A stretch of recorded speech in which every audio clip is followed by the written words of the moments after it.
The first time anyone called Maybelle a thief, she was holding a paper cup of coffee she had paid for with quarters. She knew exactly what she was doing, Owen Whitcomb said. 6 years pouring coffee, listening to an old woman complain about her children. That's a long con, I'll give her that. The probate attorney's conference room was too small for Owen's voice. His sister, Judith, sat beside him with Clara's pearl-handled umbrella across her lap, though the day outside was dry and bright. May looked at the attorney. "I think there's a mistake." "There is," Owen said, "and we're contesting it." The attorney turned the will so May could read the paragraph again. The late Clara Whitcomb had left her savings, furniture, jewelry, and personal effects to her son and daughter in equal shares. To Maybelle, she had left the brick corner house on Belvedere Avenue. Not the teacups, not the lemon-patterned serving tray Clara had once said suited May's aggressively cheerful nature. The whole house. May's paper cup buckled under her fingers. Why? Judith had been silent until then. She raised her eyes, and somehow her quiet anger landed harder than Owen's accusation. "That," she said, "is what we intend to find out." 6 weeks earlier, Clara had been alive and complaining about toast. "This is not toast," she told May. "This is warm bread wearing makeup." May stopped beside Clara's booth with a coffee pot in one hand. "You want me to take it back there and hurt its feelings? I want you to put it through the machine long enough to develop character." The Bluebird Grill's breakfast rush was thinning. 2 men in orange utility vests argued amiably at the counter about college football.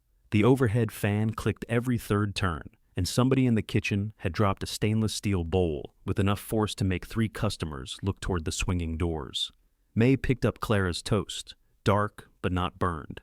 "I have said that twice a week for 6 years, and yet, every Tuesday and Friday, hope renews itself." Clara watched her go with the faintest twitch at one corner of her mouth. At 78, she dressed for breakfast as if the governor might stop by and apologized for the condition of public life. That morning, she wore a navy coat, a silk scarf, and small gold earrings. Her white hair had been set into place so firmly that Rain would have had to negotiate with it. May returned with toast 1 shade darker. Clara inspected it. "Acceptable. I'll alert the press. You're in a mood. I'm delightful. You're limping." May reached for the coffee pot even though Clara's cup was still full. "Old dance injury. You don't dance?" "Exactly. It ended my career." Clara lowered her voice. "Is it your stomach again?" The question irritated May because it was accurate. 3 months after emergency gallbladder surgery, she still had a pulling ache under her ribs when she carried heavy trays. The hospital had been kind enough to remove the organ and cruel enough to send a bill large enough to purchase a used fishing boat. "I'm fine," May said. "You say that the way politicians say, moving forward, and you ask questions like, you've got subpoena power." Clara spread marmalade over the toast, all the way to the corners. "Sit down.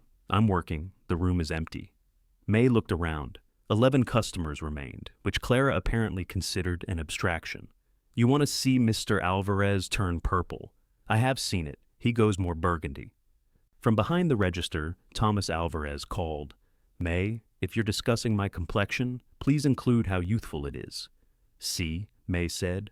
"Burgundy." Clara reached into her purse. May expected her wallet. Instead, Clara produced a small brass key and set it beside the sugar dispenser. "I want you to have this." May did not touch it. "What is it?" "A key. I got that far." "To my house." May looked at Clara, then at the key. "No, I haven't told you why. You're giving me a key to the murder mansion. There is no good second half of that sentence. My house is not a murder mansion. It has dark shutters and one of those lion head knockers. If a woman in a nightgown stood in the top window, nobody would even call the police." Clara pushed the key toward her. "The back steps ice over. If I fail to answer my telephone, I would like someone sensible to check whether I am lying on the kitchen floor. You have children." The twitch disappeared from Clara's mouth. May wished she could gather the words back without making a show of it. Clara could turn still in a way that made silence feel like a locked door. "Owen lives 20 minutes away," May added carefully, "depending on traffic. And Judith? 43 minutes if she takes the interstate." "You timed her?" I looked it up. May folded her order pad. "Ms. Whitcomb." "Clara. You have called me May for 6 years. I am not calling you Clara because you handed me a key and made breakfast weird. You called me Clara when you drove me home in the storm. You were yelling at a traffic light. It was poorly timed. You thought it could hear you. It changed, didn't it? May laughed despite herself. Clara nudged the key closer. I'm not your emergency person, May said. No, you answer when I call. There it was. Not gratitude exactly. Clara never made gratitude easy to recognize. She disguised it as a factual correction, like the weather or the proper way to butter toast. May picked up the key. It was warm from Clara's hand. One emergency, she said. Then we discuss an actual system.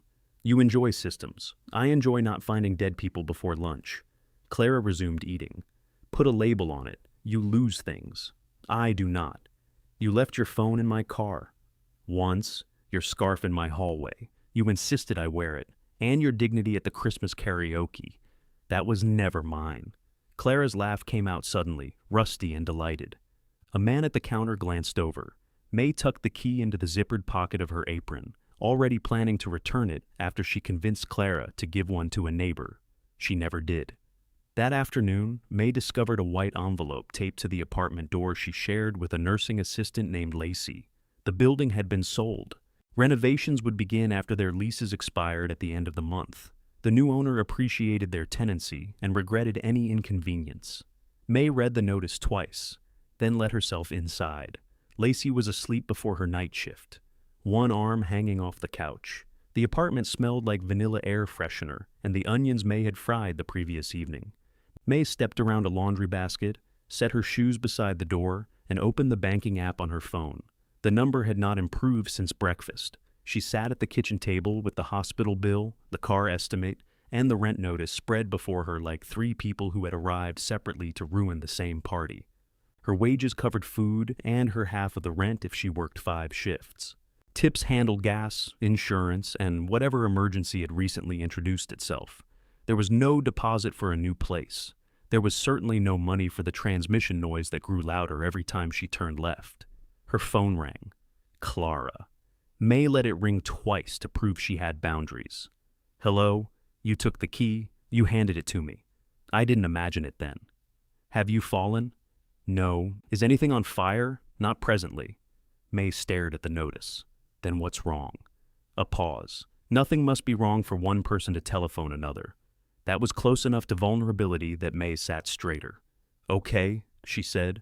What did you want to talk about? I wanted to know whether you have eaten. May looked at the leftovers in the refrigerator. Yes.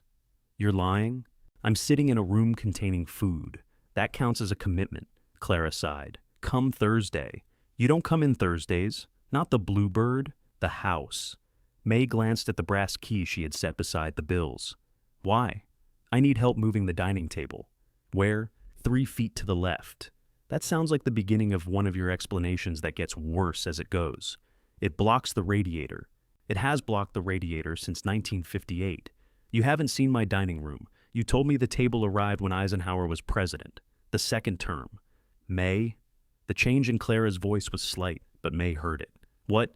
If you are busy, say so. Do not invent an ailment or a dance career. May rubbed the place under her ribs.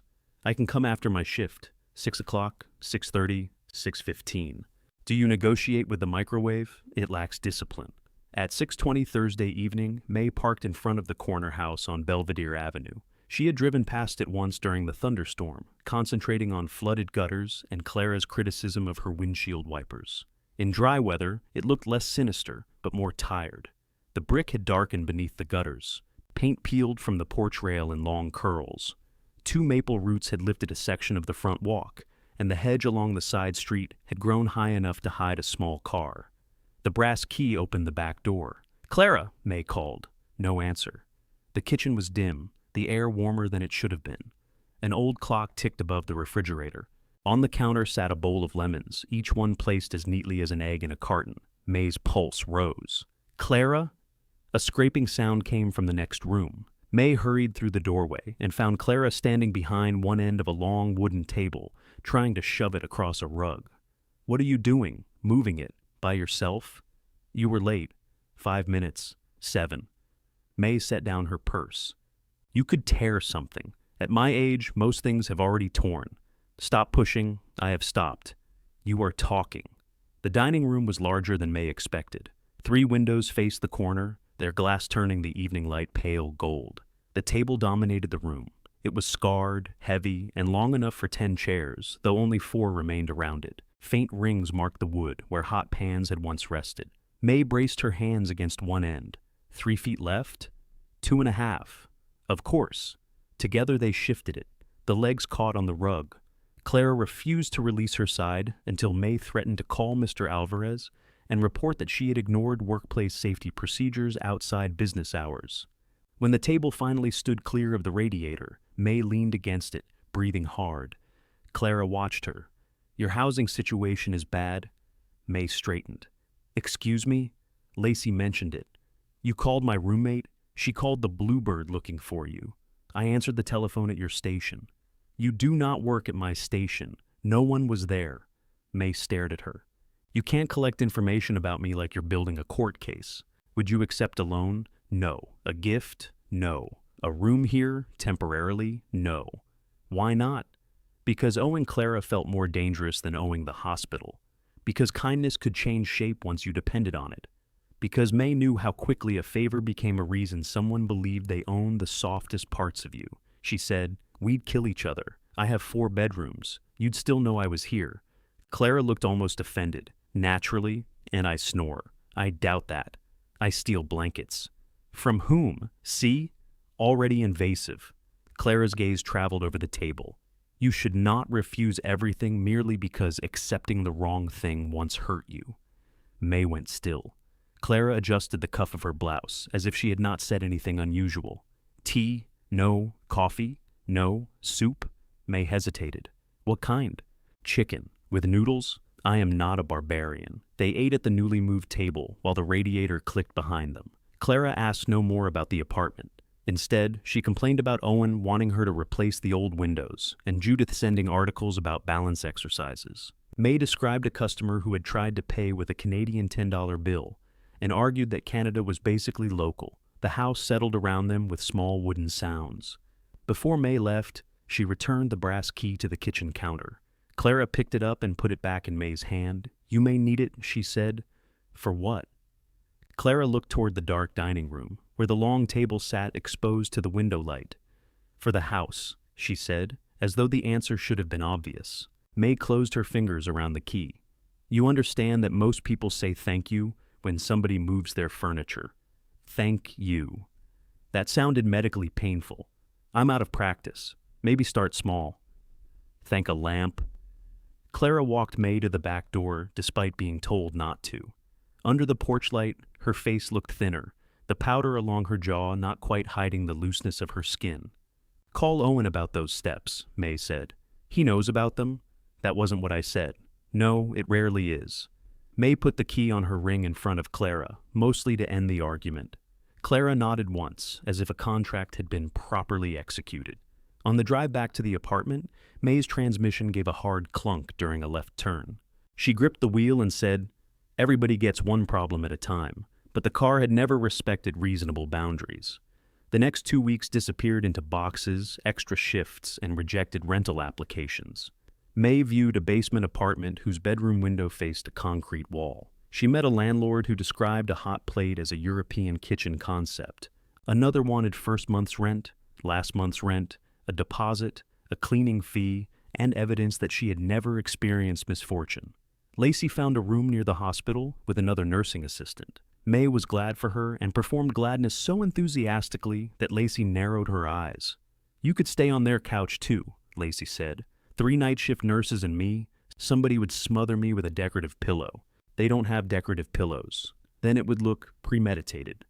At the Bluebird, May said nothing about needing a place until Rita Cole caught her wrapping 2 untouched dinner rolls in a napkin after closing.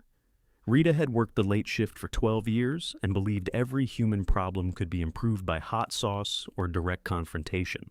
"You homeless?" she asked. "I currently have a home. For 6 more days." May looked up. "Lacey told you?" Lacey told Thomas. Thomas told his wife. His wife told me at choir rehearsal, because none of you understand how information works. "I'm looking?" "You can use my foldout." "No, wasn't a proposal. I can pay. Wasn't a rental listing either. You buy toilet paper and don't bring strange men in. I don't have any strange men. Then bring regular ones. I don't care as long as they take their shoes off. May opened her mouth to refuse again. Rita pointed a ketchup bottle at her. This is where your pride starts wasting my time. The foldout was in Rita's narrow living room above a tax preparation office. It dipped in the middle and made a metallic complaint every time May rolled over. But it was clean, and Rita slept with a box fan loud enough to cover most of May's snoring. May moved in on a Sunday. She kept her suitcase zipped and her toiletries in a grocery bag, determined to occupy as little of Rita's life as possible. On Monday morning, Rita tripped over the bag and said, "If you're going to be inconvenient, at least spread out so I can see you." Clara noticed May's fatigue at breakfast on Tuesday. "You look terrible," she said. "You look lovely too. Did you accept the room?" "I accepted a couch. A couch is not a room. It is when the room is small." Clara tapped one fingernail against her teacup. "My offer remains. So does my no." "You prefer being indebted to Rita?" "I prefer Rita not having 4 bedrooms and a surveillance personality. You think I would spy on you? I think you count my socks. Only if they block the washing machine." May set down Clara's bill. "You eat half a piece of toast for 45 minutes just to interrogate me." "I ate the egg. You moved it around. I was considering it." Clara looked tired beneath her careful makeup. The skin around her eyes had a gray cast, and she paused before lifting the teacup, as if the distance had increased. May leaned closer. "You feeling all right?" "I'm 78. That's not a symptom. Everything is a symptom at 78. Any dizziness? No. Pain? Only this conversation." May took the cup from her hand and pressed 2 fingers to the inside of Clara's wrist. She had no idea what she was measuring beyond the fact that a pulse existed, but the gesture made Clara sit still. "You're not a nurse," Clara said. "I watch medical shows." "You watch one medical show because you like the anesthesiologist.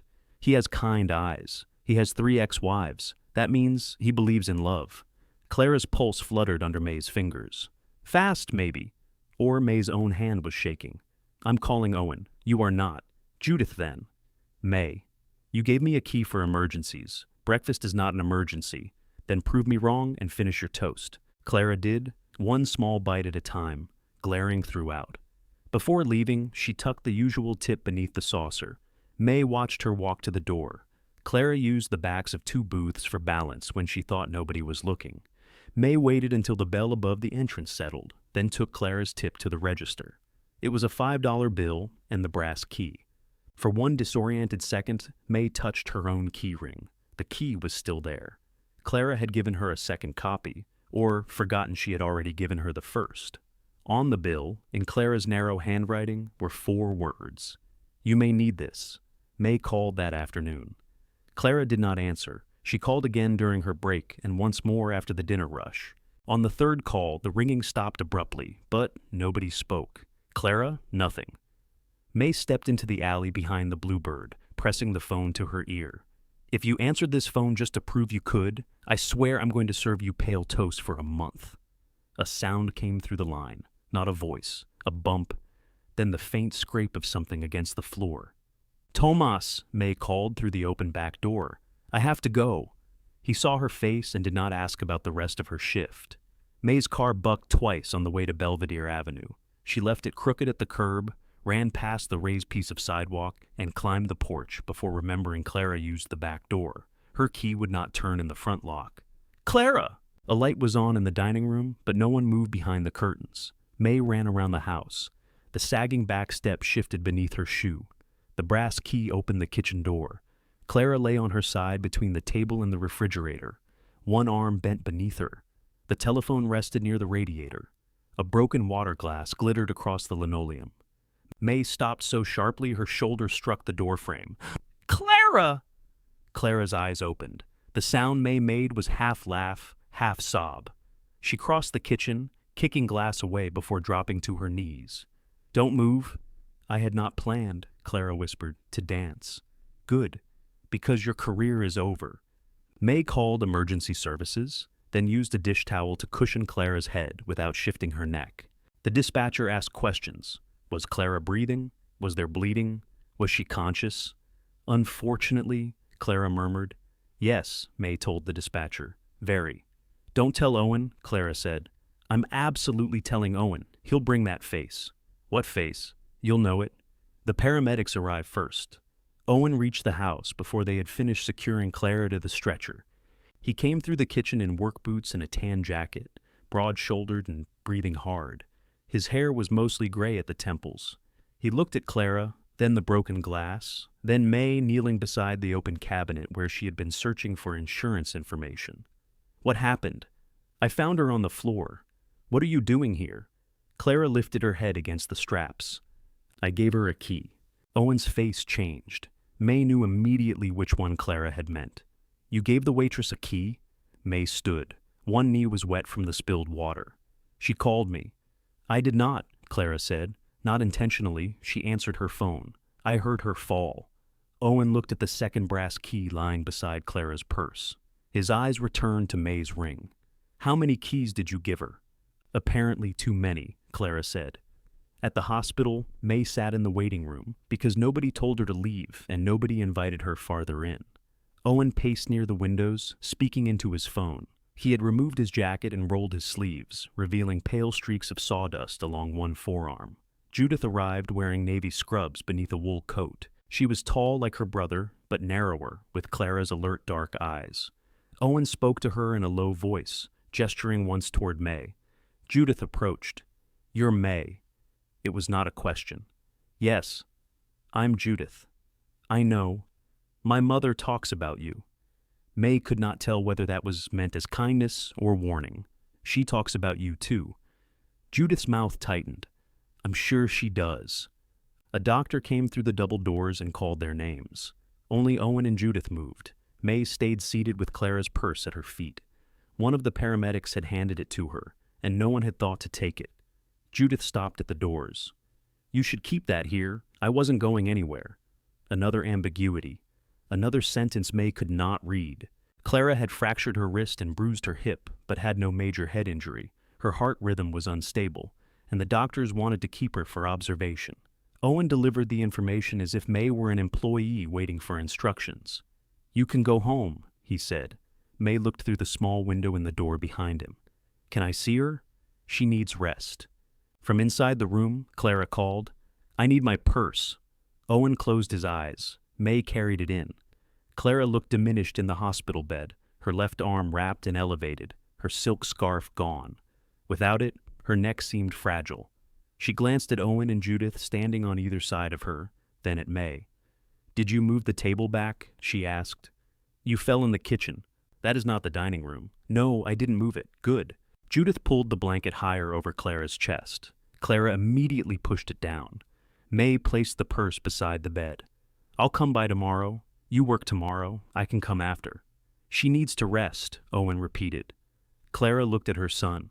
You say that as though I'm a public park. Then she turned to May. Friday, my usual time, if they let you out. They will. They did not. Clara died early Friday morning, after her heart slipped into a rhythm the doctors could not correct. At 7:15, May was standing beside Clara's empty booth, with a menu in her hand, when Judith called. She listened without speaking, her thumb rubbing the worn edge of the menu. Afterward, Thomas took it from her and guided her into the storeroom. May sat on an upturned bucket between boxes of napkins and gallon jars of pickles. The funeral was 4 days later. May stood in the last row, while Owen spoke about loyalty, and Judith read a poem Clara would have criticized for being sentimental. Neither of them acknowledged May. 3 weeks after that, in the attorney's conference room, Owen called her a thief. May looked again at the paragraph leaving her the corner house. The attorney cleared his throat. Ms. Bell, there's one other line Clara asked me to read aloud. Owen's jaw tightened. The attorney read, She will be tempted to refuse it. Don't let her confuse fear with principle. May stared at Clara's signature. Even dead, the woman was still telling her when she was lying. May looked at the signature until the letters began to swim. I need a minute. The attorney nodded. Of course. She's going to take it, Owen said. Judith shifted the umbrella on her lap.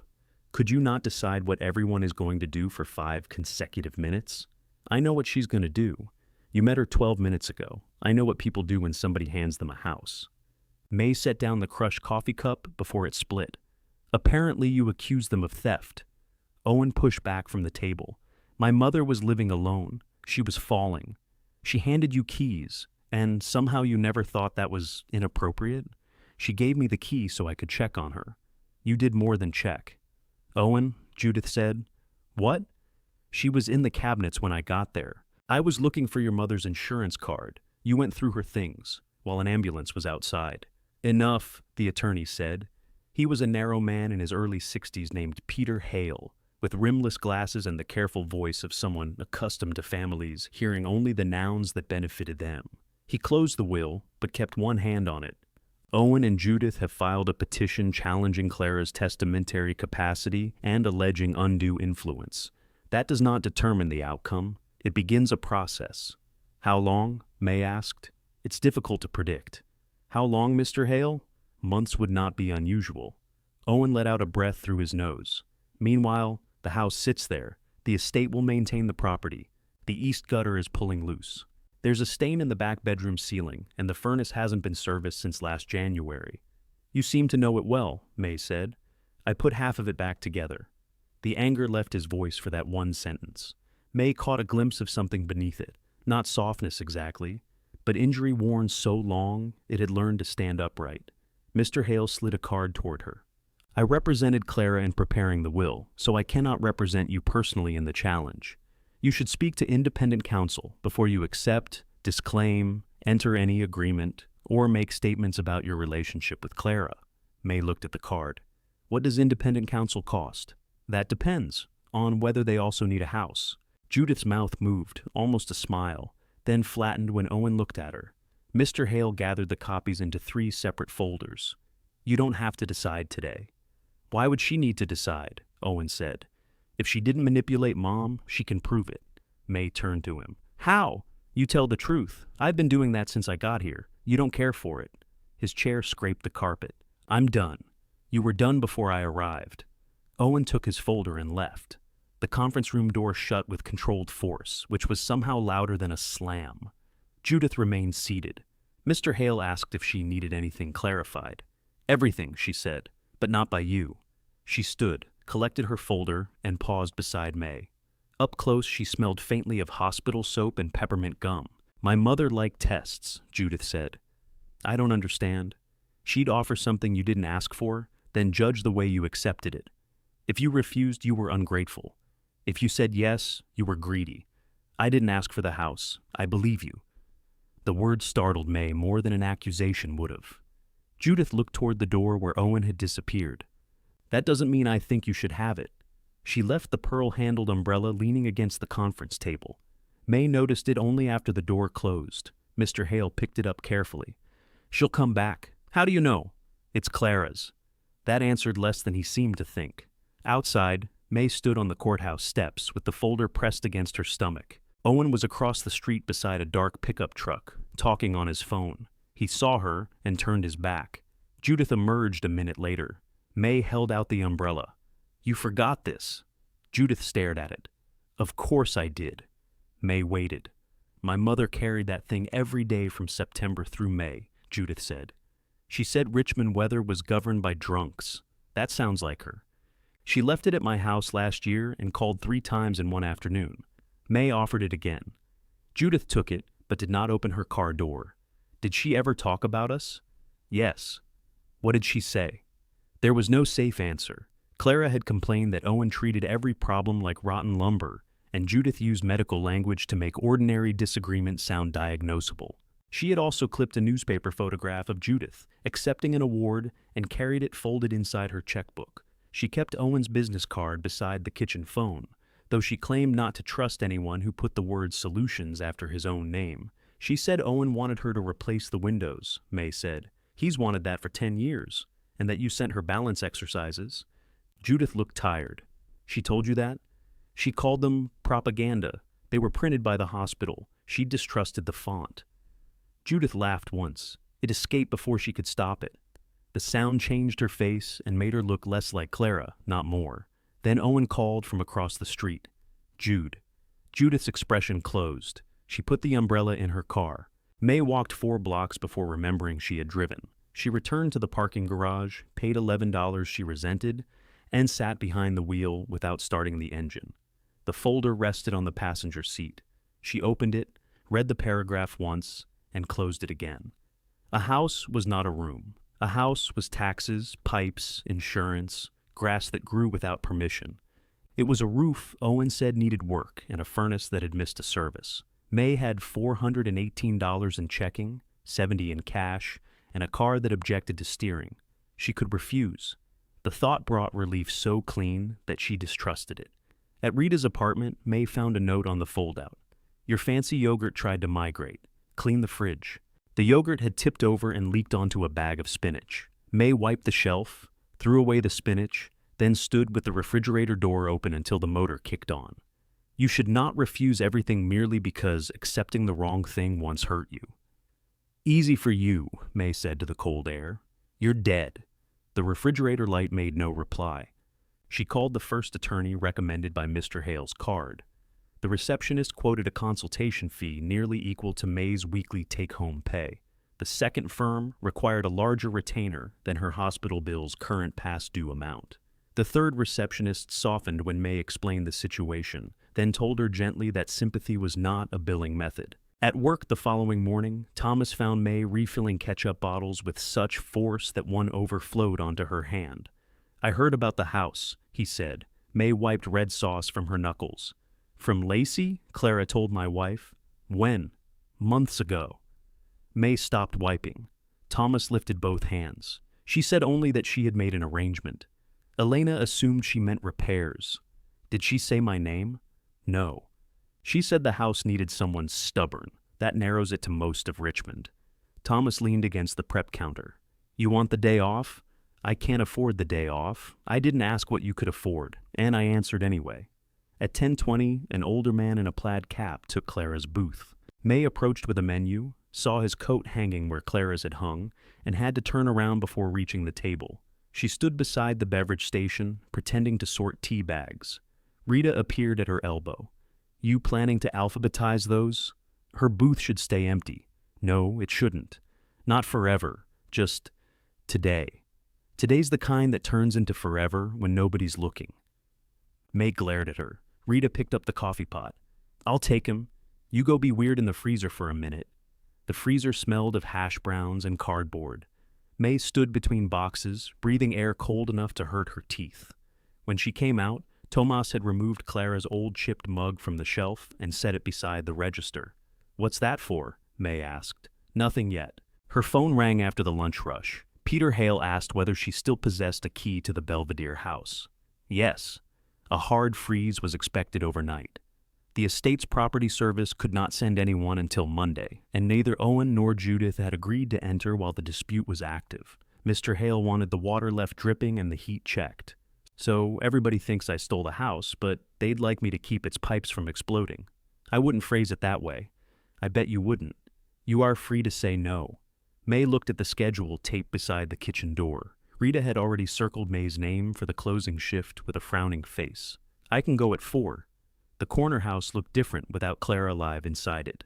The curtains had been opened for the funeral gathering, exposing dark rooms to the winter afternoon. A grocery circular lay on the porch. May picked it up before going around back. The key stuck, then turned. She called Clara's name out of habit and hated herself for it. A dark puddle had formed beside the radiator. May crouched and touched it. Cold water. A thin stream ran from beneath the refrigerator, disappearing under a baseboard. Wonderful. She called Mr. Hale. Voicemail? She called Owen from the number on the contest paperwork. He answered on the 5th ring. What? There's a leak in the kitchen. What are you doing there? Mr. Hale asked me to check the heat. Then call him. I did. The water is moving toward the dining room. Silence. Shut off the valve under the sink, Owen said. It's not coming from the sink. Then the refrigerator line. Pull it out. May wedged her fingers beneath the refrigerator edge. It did not move. This thing weighs as much as a Buick. Don't scratch the floor. Thank you for prioritizing. He gave her terse instructions. May rocked the refrigerator forward inch by inch, revealing dust, 2 magnets, and a copper line spraying a fine mist against the wall. She found the valve and turned it until the spray stopped. You get it? Owen asked. Yes. Put towels down. Not the embroidered ones in the second drawer. May opened the second drawer. Neatly folded towels bore tiny blue flowers. Why does she have decorative emergency towels? She didn't used to. His voice had softened again, but only for a moment. May mopped the floor with an old bath towel from the laundry room. By the time she finished, the daylight had faded. She was washing grime from her hands when someone knocked at the back door. A woman stood outside, holding a covered casserole dish. She was perhaps 60, wrapped in a plum-colored coat, with a measuring tape hanging around her neck like a scarf. When May opened the door, the woman studied her face. "You're May." May tightened her grip on the doorknob. "How do you know that?" "Clara said you had tired eyes and smart answers." The woman lifted the dish. "I'm Ruth Nwosu. This belongs to the house. Clara's family is handling her things. It isn't Clara's, it's mine. Then why are you bringing it back?" Ruth glanced past May toward the long table in the darkened dining room. "I heard she left you the place," she said. "I wanted to know if Thursdays were starting again."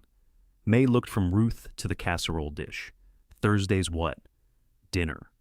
"At Clara's?" "Not at her. With her. Most of the time." Ruth stepped into the kitchen without waiting to be invited, which suggested she and Clara had either been close friends or frequent adversaries. She set the dish on the counter, removed her coat, and hung it on the same hook Clara had used for her purse. May shut the door against the cold. "Clara didn't have dinners. She stopped." "When?" "Last spring. She said the table was too crowded. It seats 10. Clara was not speaking literally. She rarely did when the truth embarrassed her. Ruth opened a lower cabinet and took out a cork trivet. She knew exactly where it was. May watched her place the casserole dish on top. "What is that?" May asked. "Empty." "I meant what would be in it if you had brought food to a dead woman's house. Macaroni and cheese, baked properly, not wet." Clara had opinions about wet food. Clara had opinions about moisture in general. Ruth ran a finger over the edge of the dish. It was cream-colored stoneware, with a blue stripe around the rim, ordinary except for a chipped handle. "I brought this one Thursday after my husband died," she said. "I did not want to eat. Clara told me grief was not a dietary program. That sounds like her.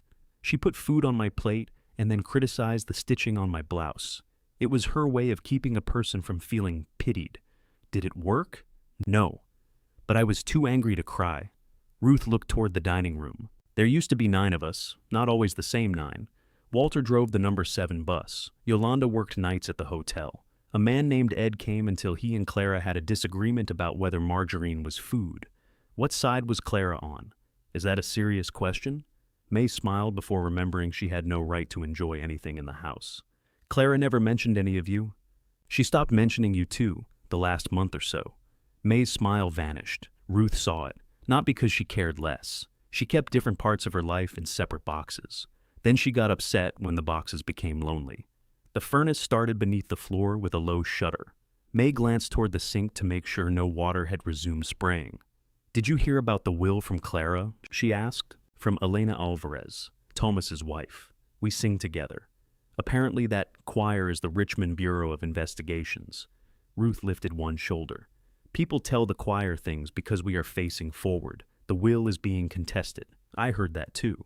So, there are no Thursday dinners. There's no anything. I don't even know if I'm allowed to let you stand in the kitchen. I have been standing in this kitchen since before Clara replaced those terrible yellow curtains. That doesn't make it legal." "No, but it makes it difficult to stop." Someone knocked on the front door. Ruth glanced at the clock. "That will be Owen." "How would you know?" "He knocks like the door owes him money." The knock came again, 3 hard strikes from the lionhead knocker.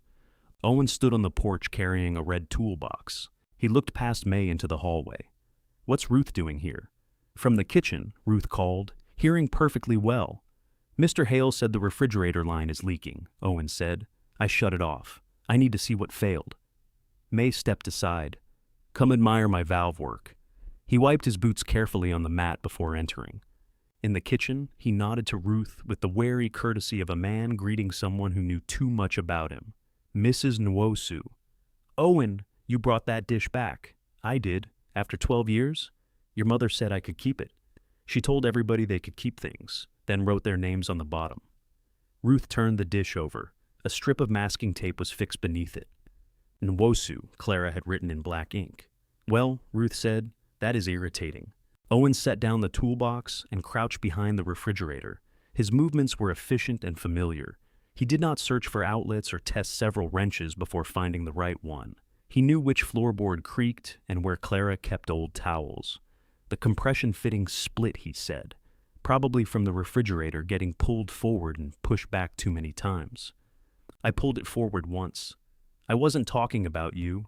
May handed him a flashlight. You installed it 15 years ago. Then I guess it had a decent run. It should have had a longer one.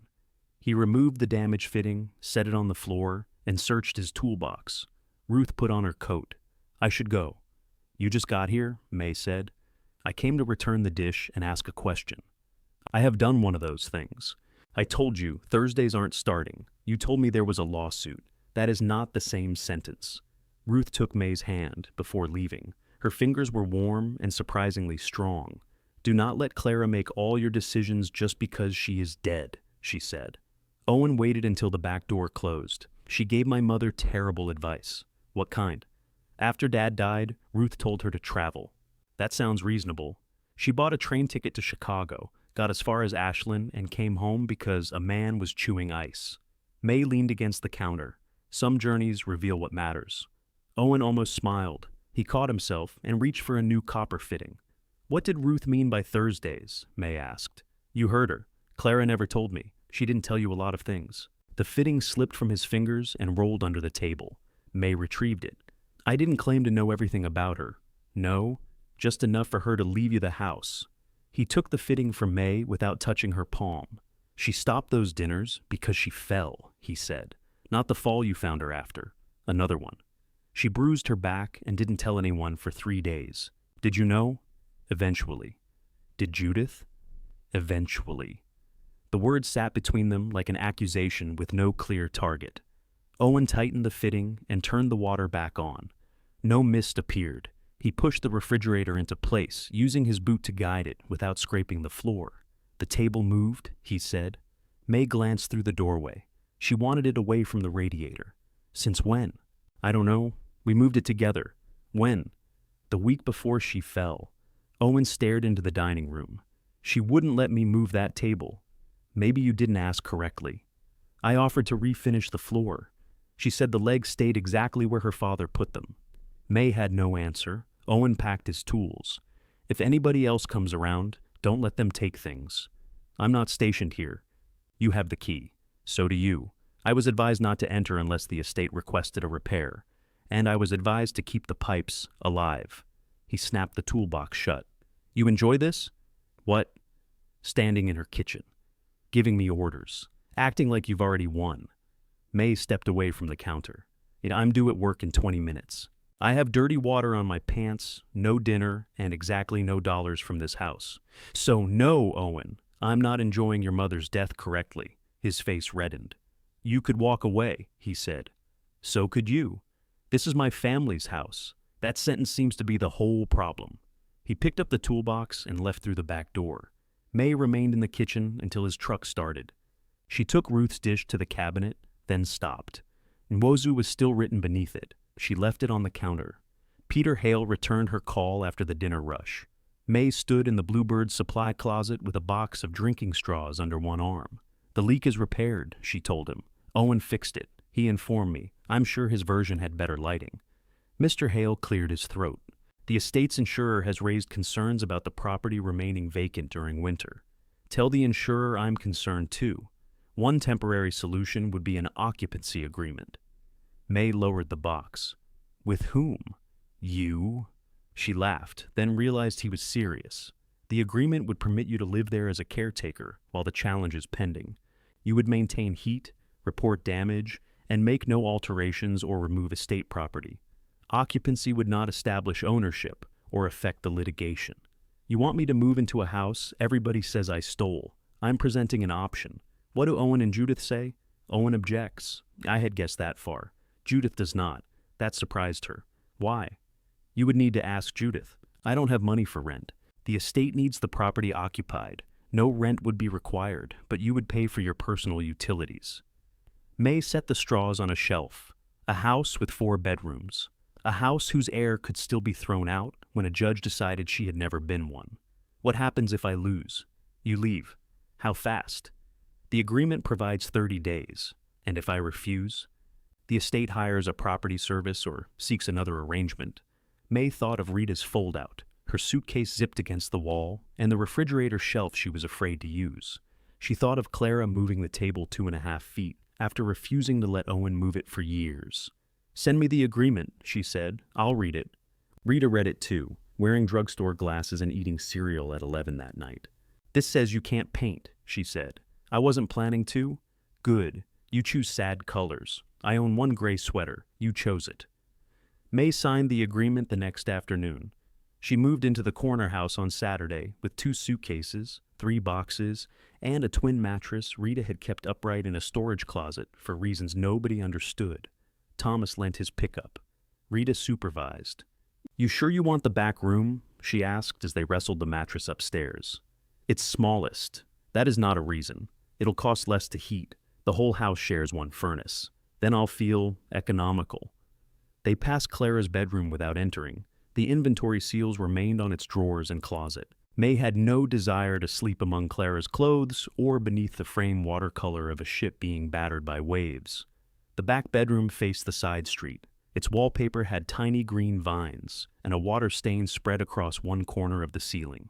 May set her suitcase on the floor and put the mattress beneath the window.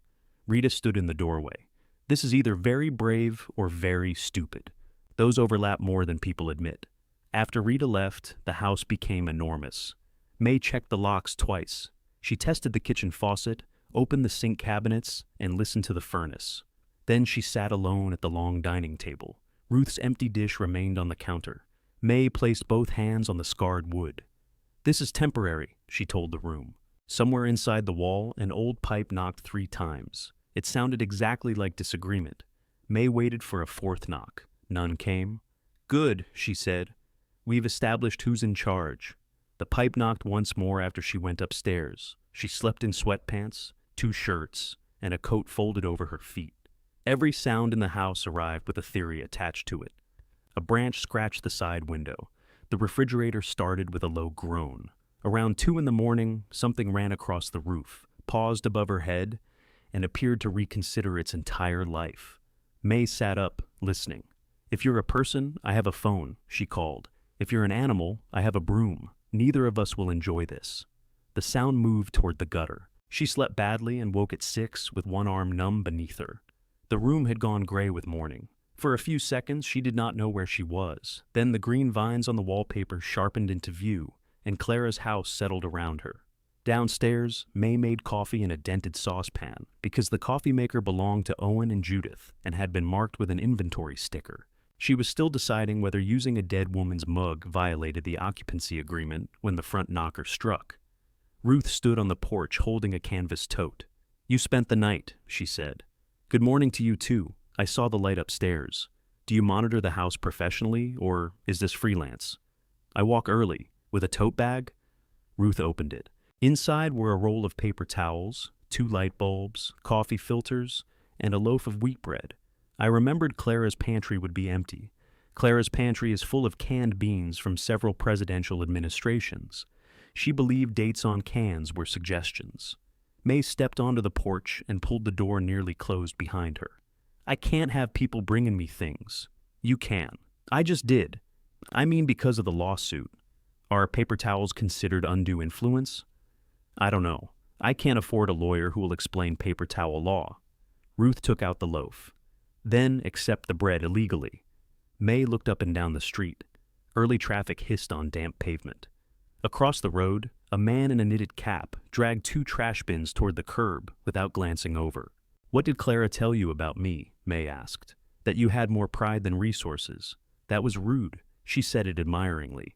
"That makes it more rude." Ruth put the loaf on the porch rail. "She also said you would understand the table." "I don't understand the table." Neither did Clara near the end.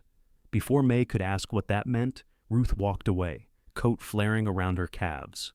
May carried the bread inside, but left everything else in the tote.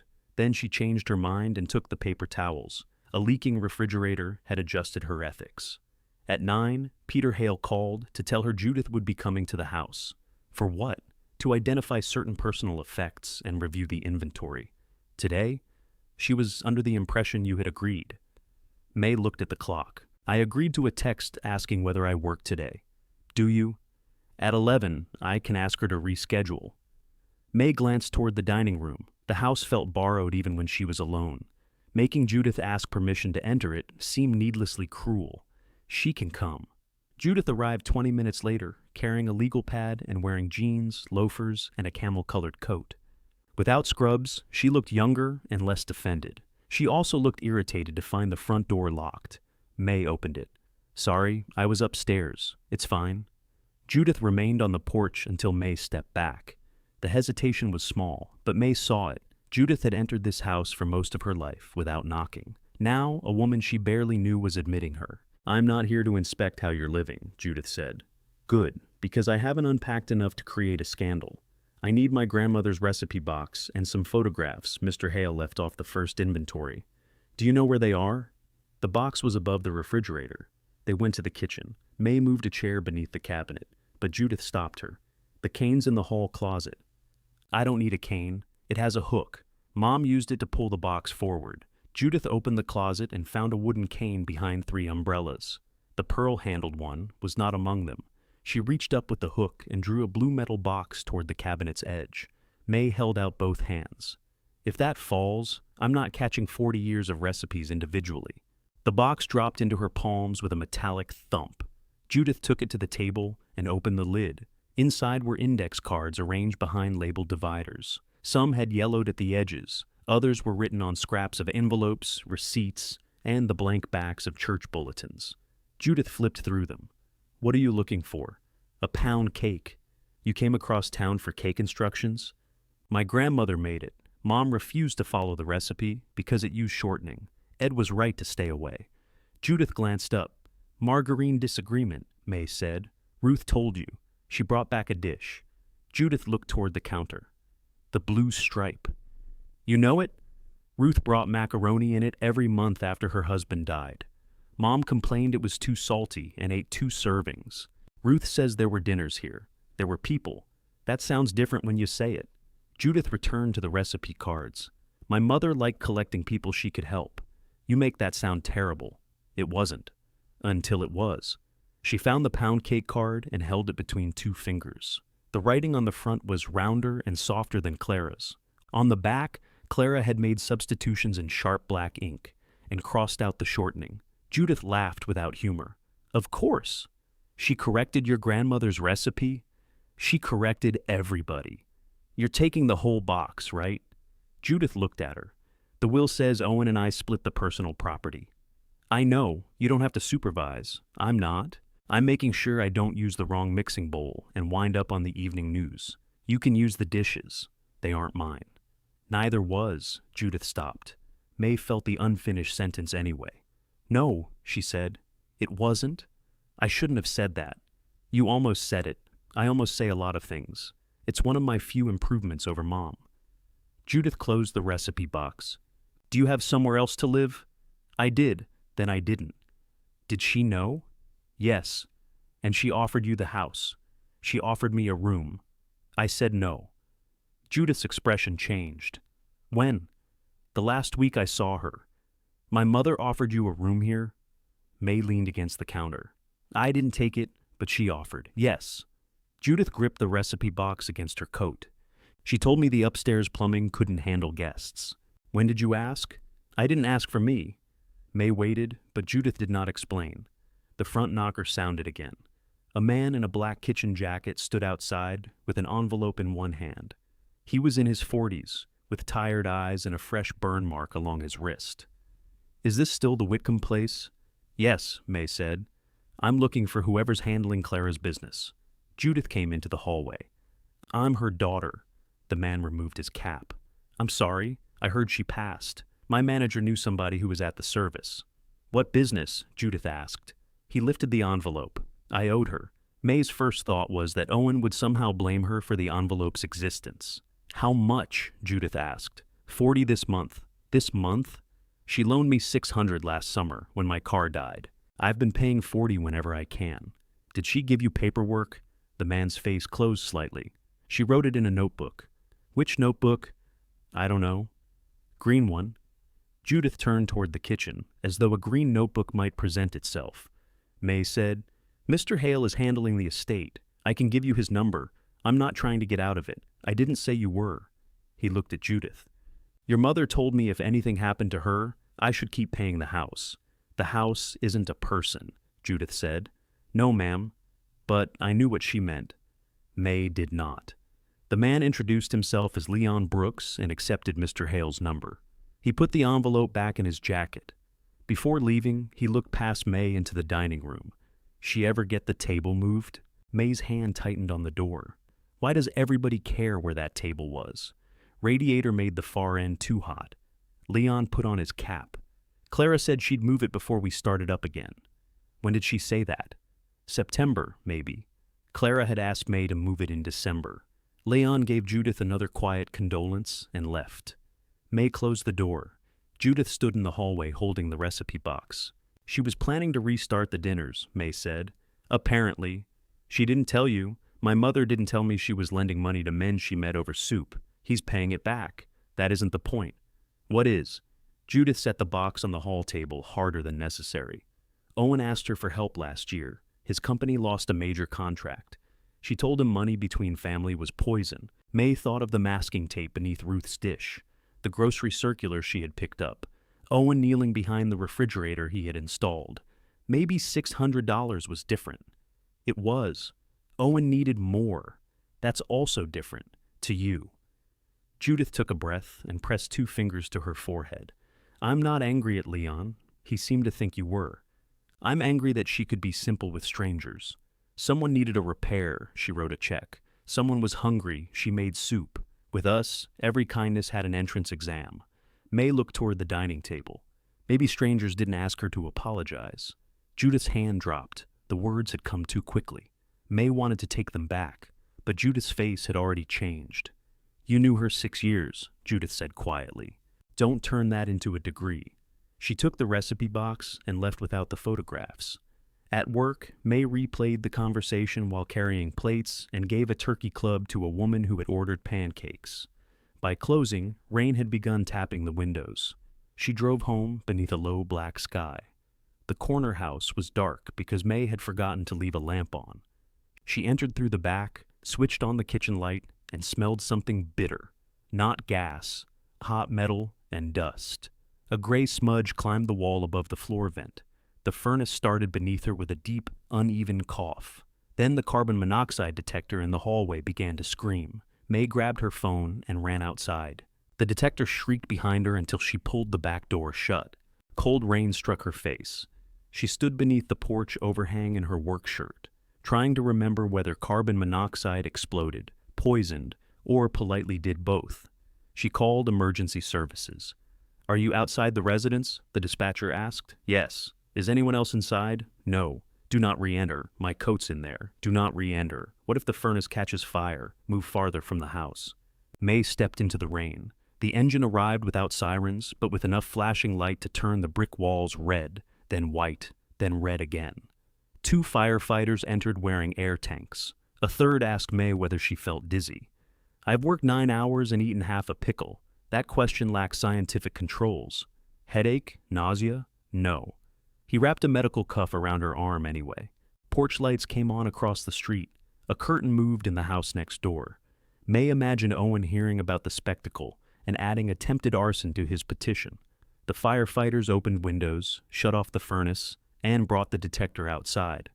Their handheld meter had shown elevated carbon monoxide near the floor vents, though not enough to explain why May felt embarrassed rather than dead. You can't run that system until it's inspected, one of them said. Tonight? Especially tonight. May looked at the house. Rain blew through the open dining room window. Can I go shut the windows? We'll do it. Can I get my coat? He studied her damp uniform. That we can manage. The firefighter returned with Clara's navy coat. May knew it before he unfolded it. Clara had worn it on her last morning at the Bluebird. That's not mine. It was hanging by the back door. I can't wear that. You can be cold in it without assuming ownership. The sentence was so practical that May put it on.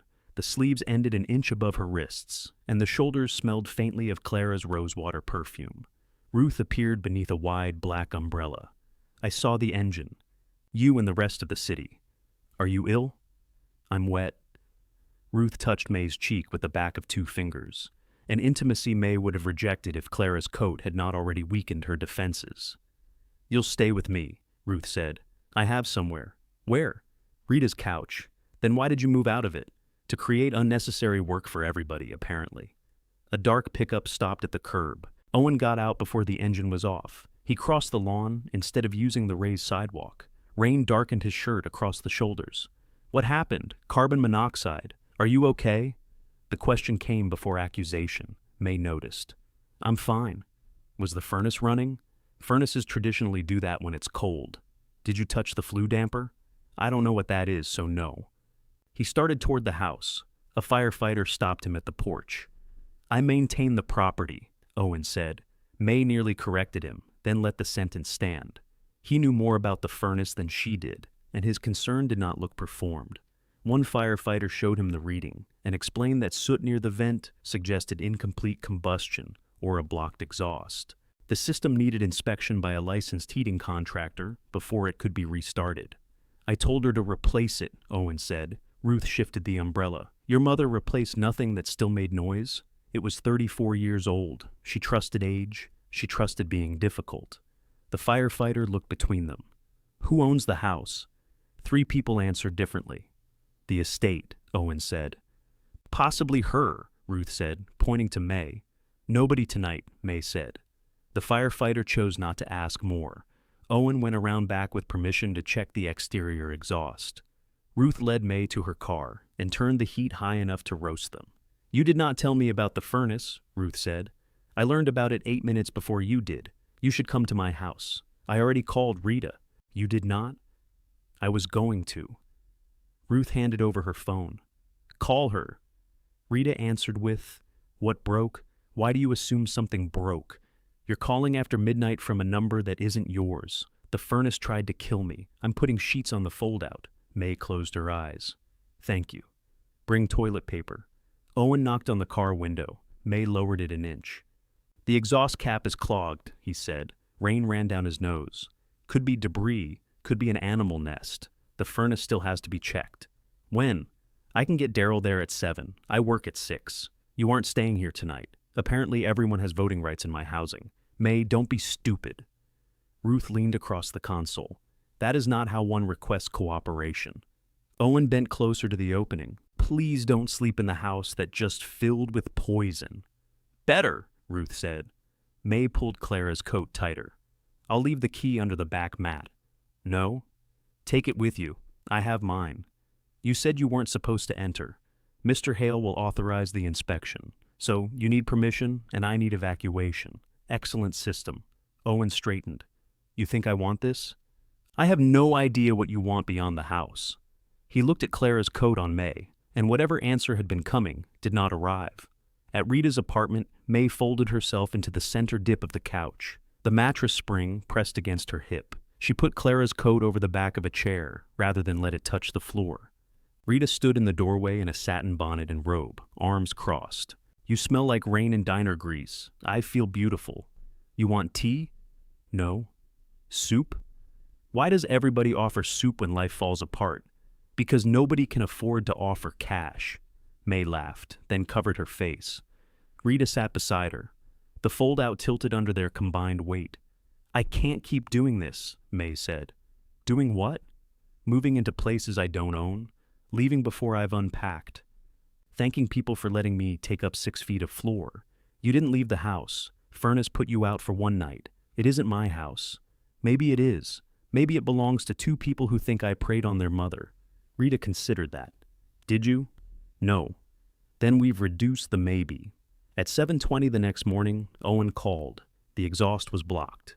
Daryl cleared it and cleaned the burners, but the heat exchanger is rusted. He says it can run after replacing 2 parts, but he won't guarantee another winter. How much? For now, $430. May sat up. For now? Replacement will be $6,000 to $7,000. She stared at Rita's dark television screen. Did Mr. Hale approve the repair? He hasn't returned my call. Then who pays the $430?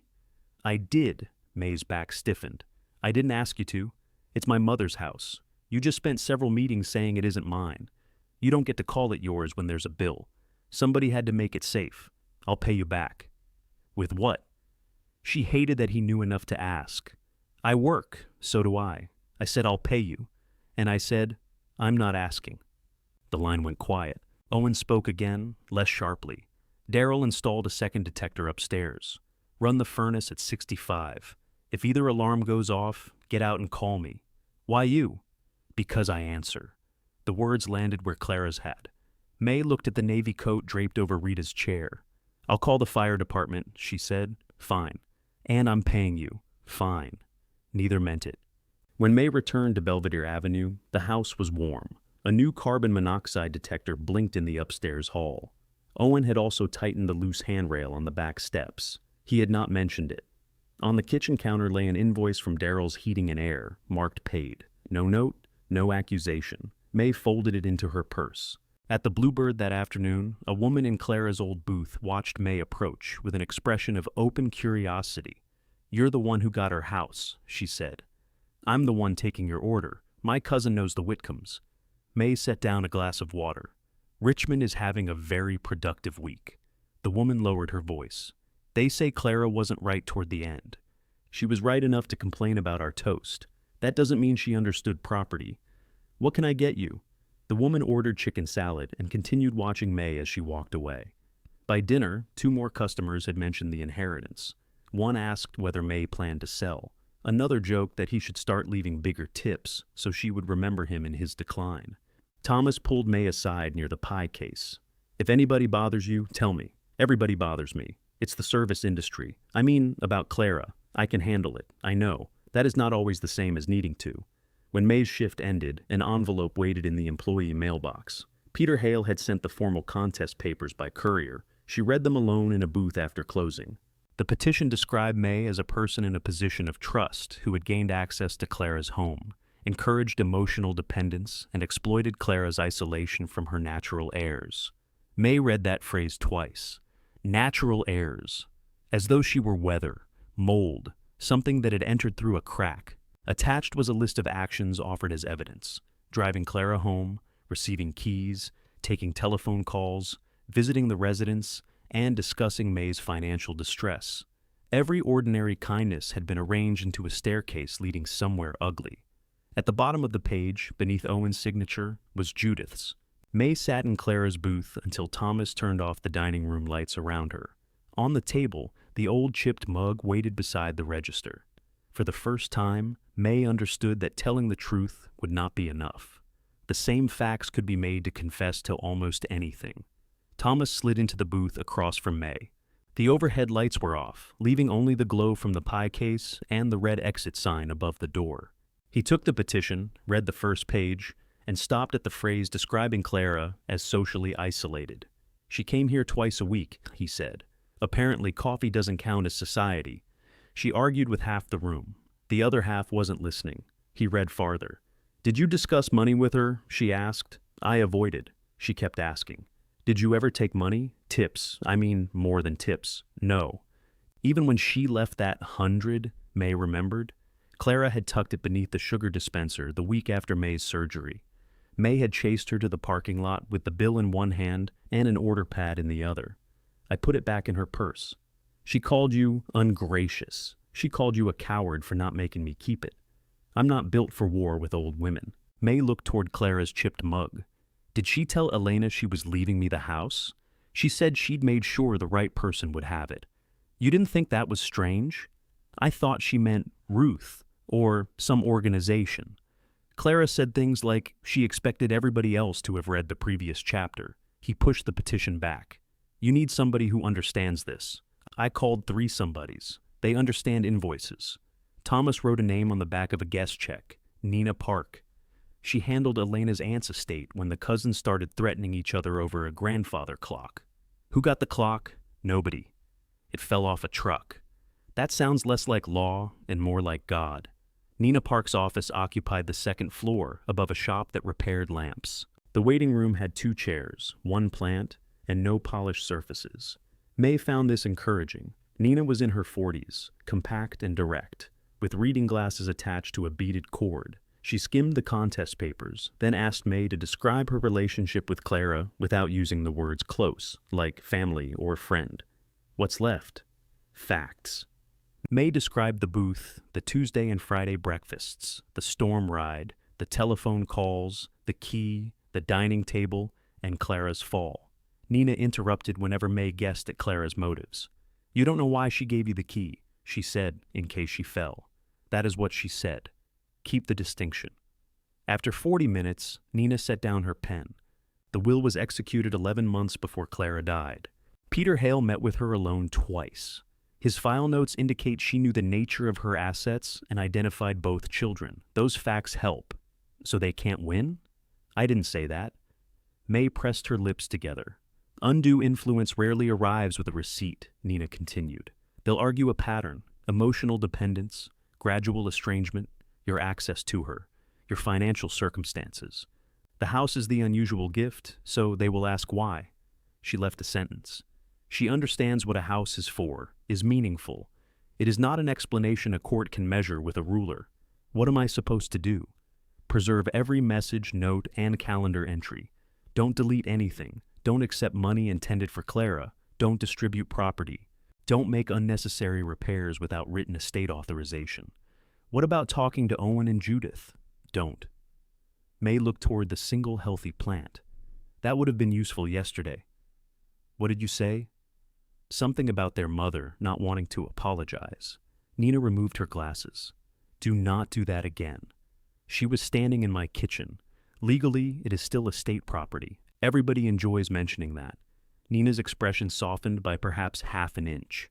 You're living inside the subject of the dispute. That makes ordinary life unusually dangerous. A cup moved to the wrong cabinet can become an allegation.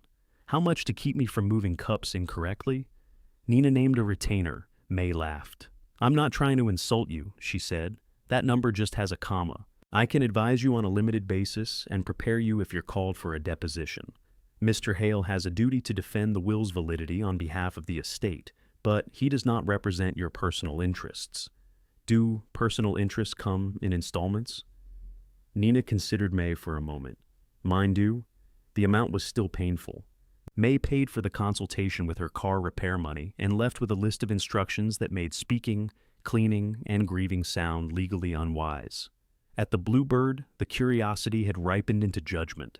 A man in a green windbreaker asked if May offered estate planning with the lunch special.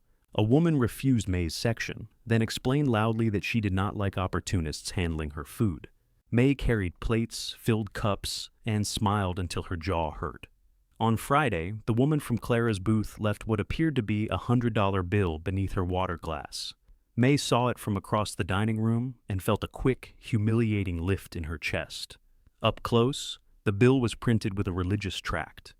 Where the portrait should have been, black letters asked what profit there was in gaining the world and losing one's soul. May stood holding it while the woman buttoned her coat. Thought you might appreciate that, she said. May placed the paper back on the table. Your bill is $14.78. I left cash under the plate. Then this isn't a tip? The woman's cheeks colored. It's something more valuable. I can't report spiritual correction as income. Thomas appeared beside May. Ma'am, pay your bill and leave. I did pay. And don't come back. Outside the front windows, the woman stopped to make a telephone call, gesturing at the restaurant as if reporting a fire. Thomas went behind the register and rubbed both hands over his face. You didn't have to ban her, May said. Yes, I did. She'll tell people. She already tells people. By the following week, Thomas moved May off the breakfast floor. Just temporarily, he said. To where? Prep in the mornings, late tables after 7. Late tables don't tip. 2 regulars threatened to stop coming. Then let them. I have 16 employees, and I'm the easiest one to hide. That is not what I said. May folded her arms. You said it with scheduling.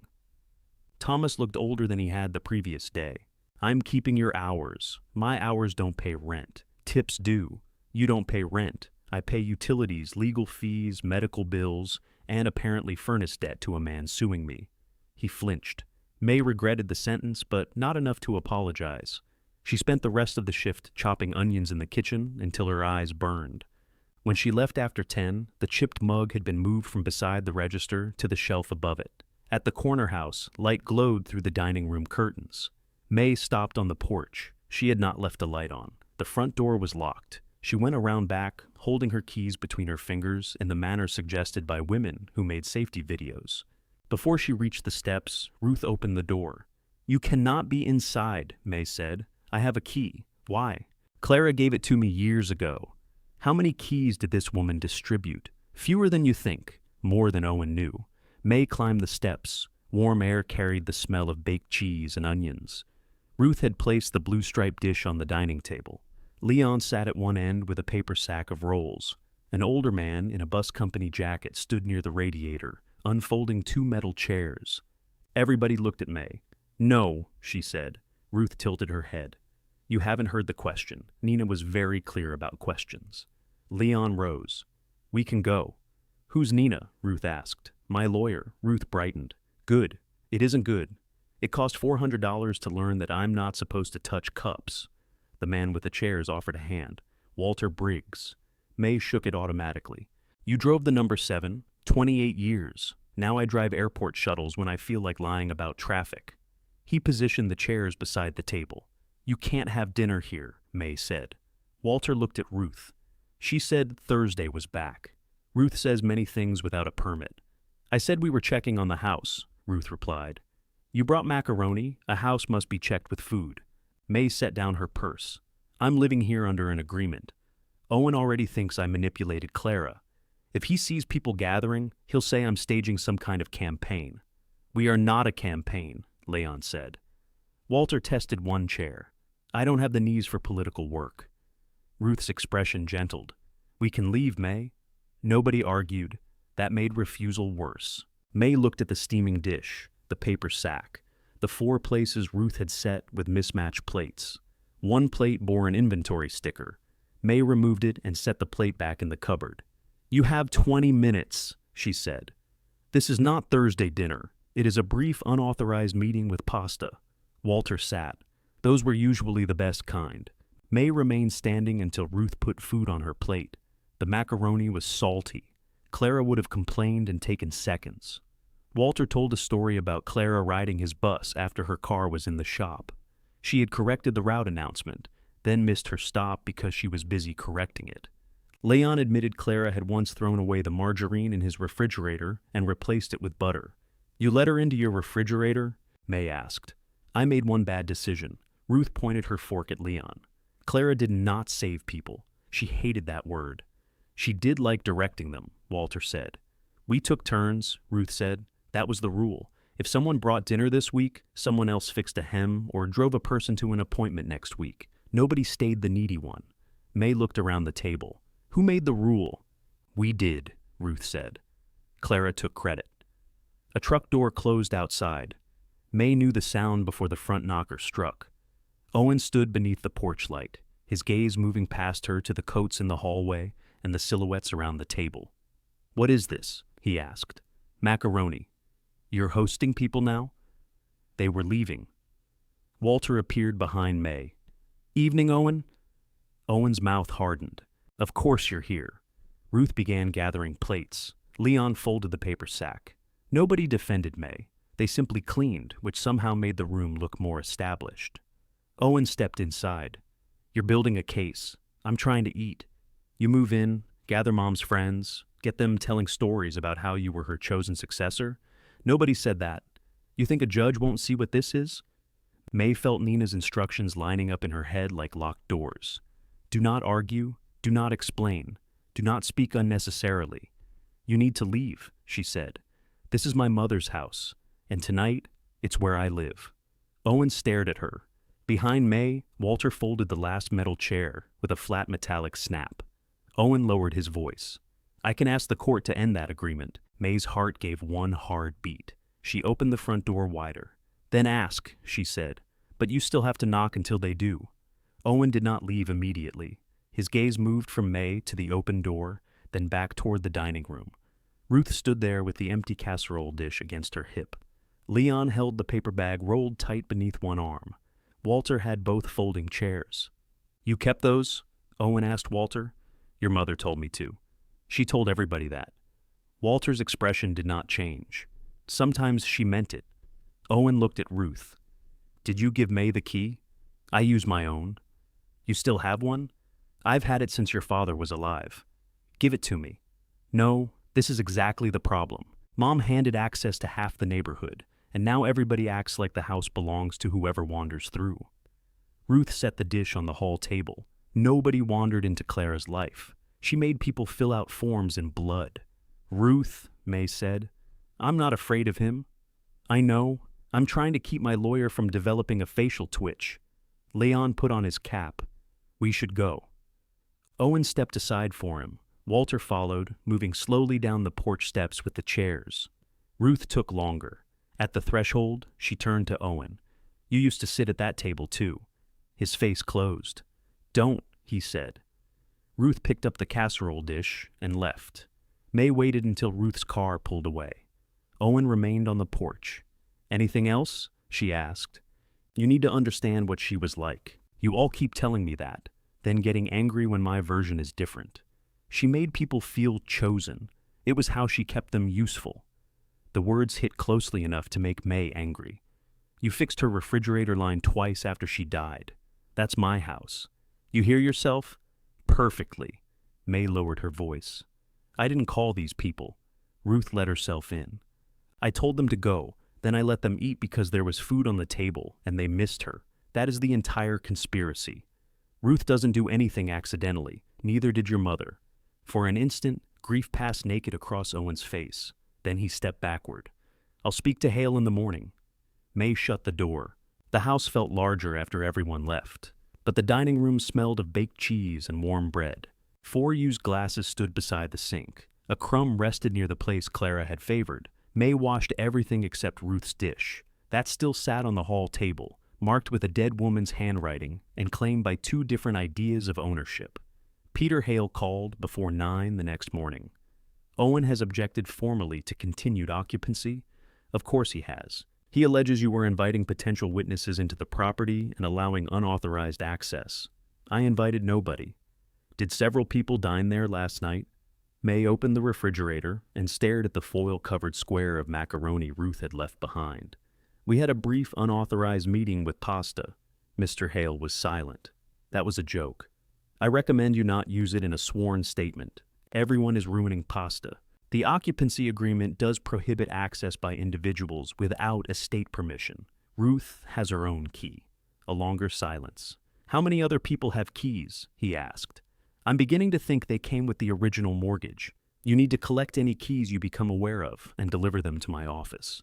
"You want me to knock on doors asking people to surrender keys to a house that may not be mine?" "Yes." "Wonderful. I was afraid I'd have free time." Nina Park was less alarmed about Owen's objection than May expected. "He can request termination," she said over the phone.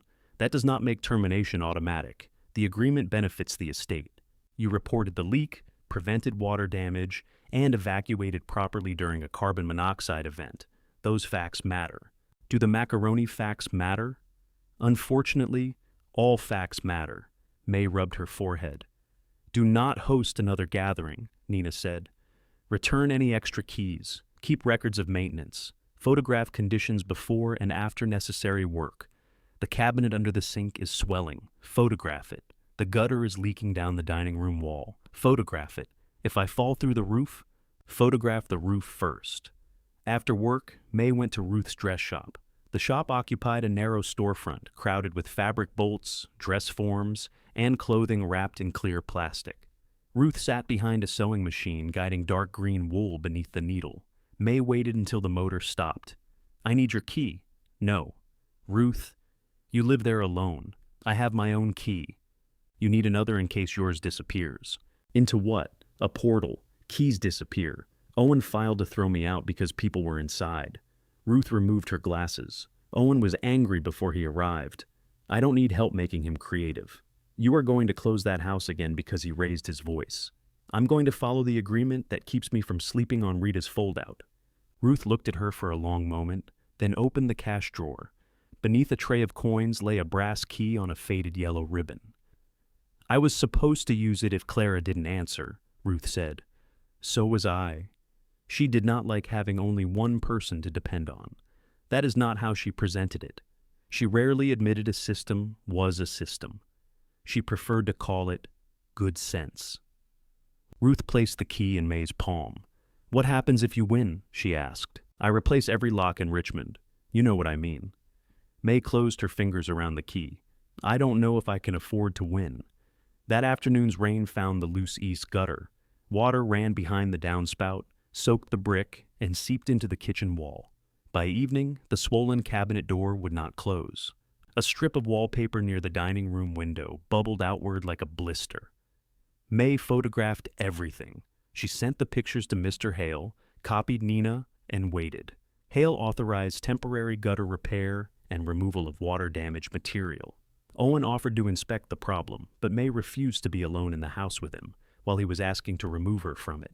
She regretted that refusal when she learned what gutter companies charged. Walter came by only to lend her a ladder, standing outside the fence so nobody could describe him as an unauthorized guest. May climbed to the first rung, looked up at the roofline, and climbed back down. I'm not afraid of heights, she said. Walter nodded. You're afraid of falling. That is the intelligent part of heights. She paid a handyman to resecure the gutter. The estate would reimburse her eventually, which was an elegant way of saying her electric bill might not get paid this month. The cabinet was hers to manage. May bought a pry bar, work gloves, and a mask. She removed the doors first, numbering the hinges in pencil, because Owen seemed like a man who would know if hinge 2 returned where hinge 3 belonged. The damp wood came apart reluctantly. Behind it, she found blackened plaster, 3 dead beetles, and a grocery coupon that had expired in 1997. No hidden money, no secret compartment, just rot that had been spreading where nobody could see it. She worked until her shoulders ached. The kitchen began to look injured rather than preserved. Judith found her sitting on the floor amid broken plaster. She knocked first. May opened the back door, wearing a dust mask on her forehead and Clara's lemon-patterned apron over her uniform. Judith looked at the exposed wall. What happened? Water. You removed the cabinet? With permission, photographs, and more emails than a cabinet deserves. I came for the photographs. They're in the dining room. I didn't touch them.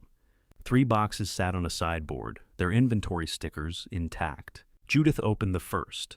Inside were albums, loose snapshots, and envelopes labeled by year in Clara's precise handwriting. May returned to scraping damaged plaster. Judith stood over the box for several minutes before carrying a stack of photographs into the kitchen. Look. May lowered the scraper. The photograph showed a much younger Clara at the dining table, her hair dark and curled beneath her ears. Owen stood beside her in a tool belt, holding a hammer nearly as long as his arm. Judith was at the far end making a face at the camera. The room behind them had yellow curtains. Ruth said Owen used to sit at the table. We both did. He looked happy. He was. He liked fixing things with Dad. Judith turned over the photograph. Clara had written new pantry shelves in 1981. Owen built those? May asked. Helped. Later, he replaced them. Mom kept making him redo this house as if the right repair would turn him back into the version of himself who never disappointed her. May picked plaster from the edge of her glove. He filed to remove me. I know. Did you agree? No. You signed the contest. I agreed the will should be examined. You alleged I manipulated her. The attorney wrote the petition, and your hand signed it. Judith set the photograph on the counter. Owen said if we didn't challenge quickly, we could lose the right. At the time, I wanted the right to hurt somebody. Me? My mother. The honesty left no comfortable response. Judith crouched beside the dismantled cabinet. This plaster is still wet. The gutter leaked longer than anyone knew. Owen knew there was a stain upstairs. He told us at the will meeting. But this is downstairs. May touched the dark edge. Houses spread problems around. Judith looked at her. That sounds like something Mom would say. She'd have said it better and made it insulting. Judith removed her coat and laid it over a chair. Do you have another scraper? You don't have to help. I know. They worked without speaking for several minutes. Judith was too aggressive and gouged healthy plaster twice. May took the larger scraper away from her. You supervise like she did, Judith said. I'm holding a dangerous object. You're welcome. When they finished, Judith washed her hands at the sink and noticed the recipe box was not on top of the refrigerator. I took it, she said, then seemed to realize May had not accused her. You forgot the photographs last time. I know. Take whatever is yours. Judith dried her hands on a plain towel, avoiding the embroidered ones in the second drawer. At the back door, she paused. Owen paid for the furnace repair, didn't he? Yes. He'll say it doesn't matter. He did. It matters to him. That doesn't make the house his. No. Judith looked toward the dining room. But he has spent 30 years believing effort could make it his. After she left, May carried the debris to the curb one bucket at a time. The final trip left her breathing hard beneath the porch light. She heard metal scrape inside the house. The back door stood slightly open. May went in. Owen was in the dining room beneath the brass ceiling fixture, standing on Walter's ladder with a screwdriver in his hand. On the floor beside him lay the vent covers from the hallway and the old lion head knocker. What are you doing? He did not look down. I bought these, he said. I'm taking back what belongs to me. May crossed the room and switched off the wall light. The brass fixture went dark above Owen's head. If you've loosened those wires, don't touch anything else. I turned off the breaker. You turned off power in a house I'm living in. To one circuit. Get down. Owen kept working. May put both hands on the ladder. If you fall, I'm telling the hospital you were stealing a lamp. It isn't stealing when you bought it. It is when the lamp is attached to disputed property. You've learned some vocabulary. I paid $400 for it. He looked down then. You hired a lawyer. You filed papers calling me a predator. I didn't write that word. You signed near it. Owen's jaw tightened. He descended one step at a time, holding the fixture's glass shade against his chest. The electrical box above him remained open, two capped wires protruding from it. May stared upward. Put it back. I installed it. Then you know how. I bought that fixture in Charlottesville. Mom said the old one made the room look like a funeral parlor. She left it attached to the house. She left the house to you, not according to you. Exactly. Owen stepped off the ladder. If the will is invalid, these are still mine. If it's valid, you've entered my home and stripped things off the walls. It isn't your home. Then you're removing property from an estate you claim to protect. For a moment, neither spoke. May pointed toward the floor. The vent covers. They came out of a hotel renovation. I cleaned them, cut them down, and installed them. The knocker? Salvage yard. Mom wanted something with weight. So, you're taking the weight off the door because she disappointed you. Owen set the glass shade on the table. You don't know what you're talking about. You're right. Explain it. I don't owe you an explanation. Then put the house back the way you found it and leave. He stared at her with a fury that looked close to shame. May kept one hand on the ladder because her knees had begun to tremble. She was alone in a house with a larger man who had entered without permission. Owen had never threatened her physically, but anger changed the dimensions of a room. He noticed her grip. I'm not going to hurt you, he said. You came in with a key nobody knew you had. It was mine. All the keys are yours. All the fixtures are yours. The whole house is yours, except whenever something leaks. He looked toward the kitchen. From where they stood, the exposed wall was visible past the doorway. What did you do to the cabinet? I removed wet wood. You tore out the original framing. It was rotting. I could have saved it. You weren't here. The sentence silenced him. May immediately understood that it contained more than the cabinet. Owen rubbed a hand across his mouth. Dust marked the side of his work pants. His toolbox was open near the sideboard, every wrench fitted into its own slot. I put the roof on this house after the storm 7 years ago, he said. You mentioned the roof.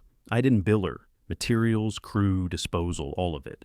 I was carrying payroll on credit cards, and I still covered the job because she said she couldn't. May waited. Afterward, we stood in this room, right there.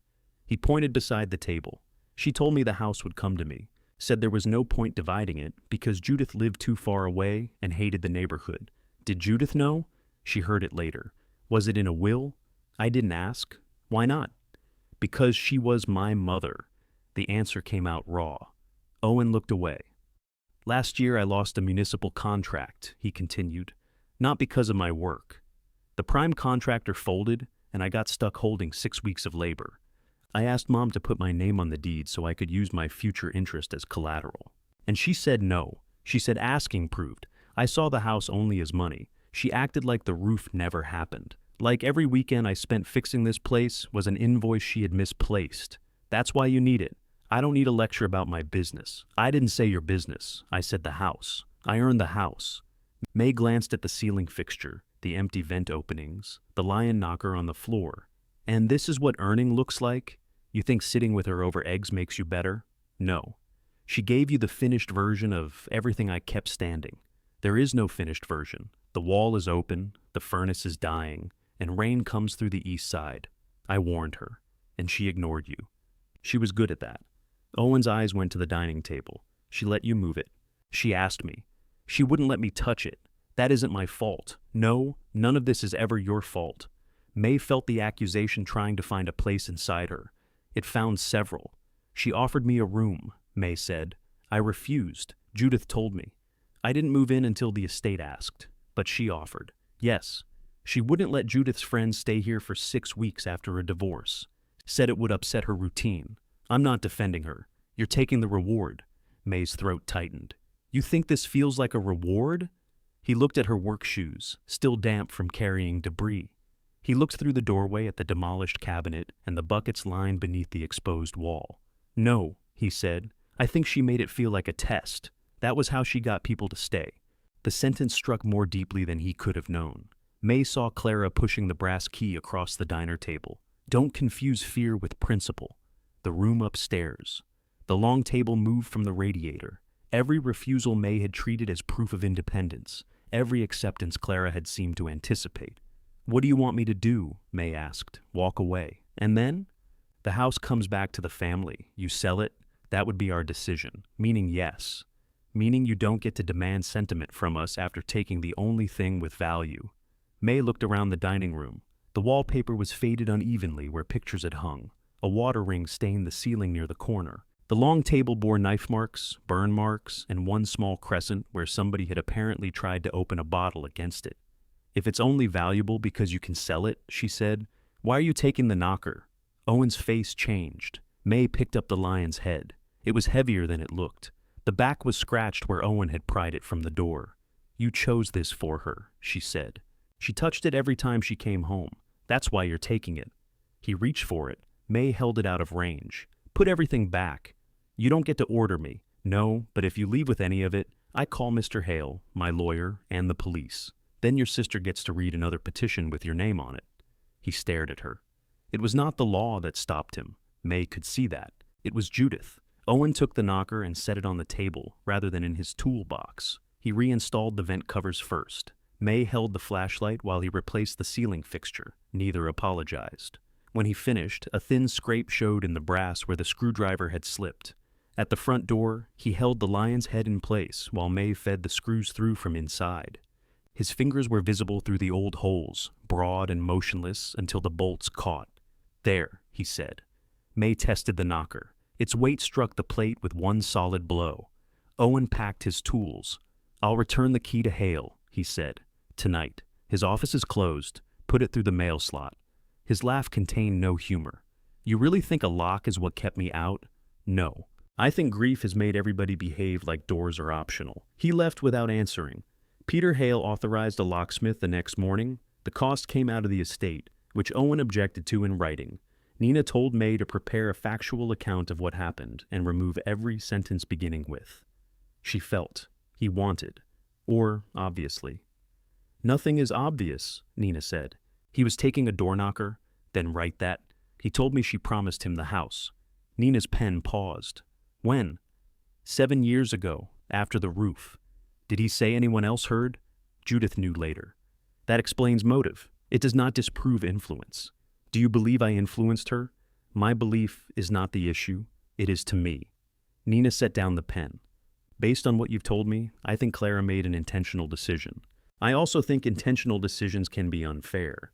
The locksmith changed 3 exterior cylinders. May received 2 keys. One went into her purse and one into a sealed envelope at Hale's office. Ruth did not receive another. The house became quieter after that. No one appeared with food. Walter picked up his ladder from the side yard without knocking. Leon sent his next $40 payment directly to the estate. Ruth waved from across the street once and kept walking. May had secured the property so thoroughly that it began to resemble Clara's loneliness. Her car failed on a Tuesday morning. The transmission gave one final clunk at the corner of Broad Street and refused to move. Drivers honked while May sat with both hands on the wheel, laughing because crying in traffic felt theatrical. A tow truck took the Chevrolet to a garage. The estimate exceeded the car's value. May rode the bus to the Bluebird and arrived 40 minutes late. Tomas looked at her wet shoes. What happened? Everything with a motor has formed an alliance. He put her on prep without comment. At closing, Judith waited outside beneath Clara's pearl-handled umbrella. May stopped under the awning. If Owen sent you, I'm leaving. He didn't. You signed the papers with him. I know what I signed. Do you? Judith's face tightened. I came to apologize for what he did. You didn't do it. No. I helped create the argument he used to justify it. Rain drummed on the umbrella. May stepped closer to stay beneath it, though sharing shelter with Judith felt more intimate than either woman wanted. The car? Judith asked. Dead. Do you need a ride? I can take the bus. I know. Do you need a ride? May looked toward the dark street. Yes. Inside Judith's car, the heat blew too strongly. May held her hands over the vent. Judith kept both hands on the wheel. Owen told you Mom promised him the house. Yes. She did. May turned. I was there the second time, Judith said. She said the house would stay with him because he cared about it more than I did. Did you? Care? Yes. Want to live there? No. Then why contest? Judith watched the traffic light change. Because she changed her mind about him and made it look like she changed her mind about both of us. She left you everything else. That isn't the same as leaving a place. At the corner house, Judith parked but did not unlock the doors. Did Clara tell you she was changing the will? May asked. Judith's fingers tightened around the steering wheel. She said things, she answered. What things? Cruel things? True things? Sometimes both. That isn't an answer. No. Judith looked at the dark house. It's the answer I can give you tonight. May reached for the door handle. If I walk away, she said, Owen gets what she promised. Judith's eyes glistened in the dashboard light. And I get to spend the rest of my life wondering whether my mother was right that everything has to hurt someone before we believe it matters. May let go of the handle. Judith turned toward her. Don't give up the house to repair what she did to us. It won't. It will only make you homeless. May looked at Judith. Why are you telling me this? I don't know. That's not comforting. I'm not trying to comfort you. Good. You have your mother's touch. Judith gave a small, pained laugh. The rain softened around the car. Across the lawn, the lion head knocker shone beneath the porch light, newly tightened and slightly crooked. Owen had aligned it by eye. May had not corrected him. Come inside, she said. Judith followed her through the back door. The kitchen still had no lower cabinet beneath the sink. Plastic covered the exposed wall, secured with blue painter's tape.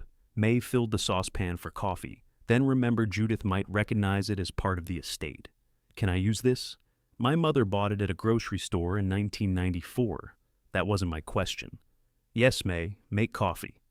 They sat at the long table with two mismatched mugs. Judith wrapped both hands around hers without drinking. She told us about you before she changed the will, Judith said. She talked about me constantly. The waitress said this, the waitress said that. The waitress believed her tea should come after the food, which apparently indicated the collapse of Western order. It gets cold. I know. She explained your position. May waited. At first Owen thought you were imaginary, Judith continued. A person Mom invented to make us feel negligent. Then he saw you at the hospital and decided I was real and criminal. He was frightened. So was I. I know. No, you don't.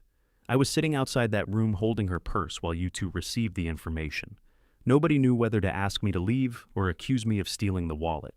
Judith looked into her coffee. I knew who you were the moment I saw you.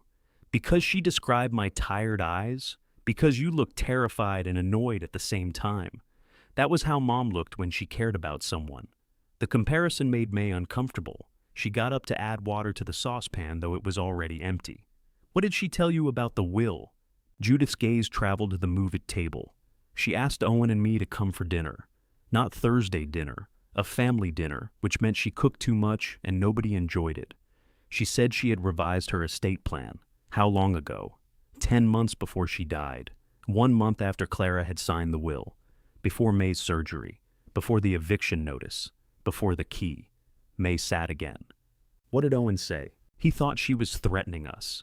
She had threatened to change the will before. To what? A public garden once. A historical society. Ruth, after Owen called her gatherings a parade of freeloaders. Ruth would have turned it down. She did. Mom had already asked. May absorbed that. Clara asked Ruth to take the house. Years ago, Ruth told her she wanted a friend, not an institution. Why didn't you tell anyone about that? Because Owen's lawyer didn't ask if Mom had made other dramatic offers. He asked whether you were unusually favored, and you said yes. You were. May wanted to argue, but the house around her made denial absurd. What exactly did Clara say that night? Judith stood and walked to the window. Her reflection floated above the dark porch. She said Owen saw the equity he believed she owed him. She said I saw the house as a verdict on whether she approved of my life. That was cruel. It was accurate. Those can live together. And me? Judith looked back at the table. She said you saw empty chairs and wondered who should be sitting in them. May remembered her first visit. She had barely noticed the chairs. She had noticed the radiator, Clara's breathing, the distance between kitchen and table. Maybe Clara had mistaken service for vision. Maybe she had known May better than May wanted. Did Owen hear all of that? Yes. Was she confused? No. Did she seem afraid of me? No. Did she say I asked for anything? Judith closed her eyes. No. The kitchen clock ticked above the refrigerator. Then, why did you sign a paper suggesting all three? May asked. Because she was dead, and I was angry. At her, at you, at Owen, at myself for being surprised. Pick one depending on the hour. That paper cost me my shifts. Judith turned. What? Customers complained. Thomas moved me off breakfast. I didn't know. You didn't ask. The words struck. Judith accepted them without defense. May carried both mugs to the sink. You need to tell the truth when they ask you, she said. I know. Not the version that preserves your legal options. The one you just told me. I know. Will you? Judith picked up her coat. I don't know, she said. May did not offer her coffee for the road. Nina prepared May for her deposition, as if teaching her to cross a street where every car wanted to be misunderstood. Answer only what is asked, she said. Do not fill silence. Do not joke. I don't joke when I'm frightened. You joke constantly when you're frightened. That sounds like an opinion. It is an observation supported by evidence. They practiced in Nina's office. Did you tell Clara you could not afford housing? She could see I was sleeping badly. May. Yes. We discussed my lease ending. Did she offer you financial assistance? Yes. Did you accept? No. Why? Because I didn't want it. Stop there. You don't need to explain your philosophy of obligation unless asked. What if stopping makes me sound cold? Your purpose is not to sound warm. Your purpose is to be accurate. On the morning of the deposition, May wore the gray sweater Rita disliked and black pants borrowed from Lacey. She took 2 buses downtown because the Chevrolet remained at the garage, accumulating storage fees like a spiteful pet. The conference room had no windows. A court reporter sat at one end with a machine. Owen and Judith occupied the far side of the table with their attorney. Peter Hale was present for the estate. Nina sat beside May with a yellow pad and a bottle of water. Owen did not look at May. Judith did once. The questions began simply. May's name, her address, her employment, how long she had known Clara. Then Owen's attorney asked how often Clara visited the Bluebird. 2 a week. Did you arrange to serve her? She sat in my section. Every time? When possible. Did you tell other servers she was your customer? No. Did you discourage them from waiting on her? No. Did Clara prefer you? She preferred complaining to me.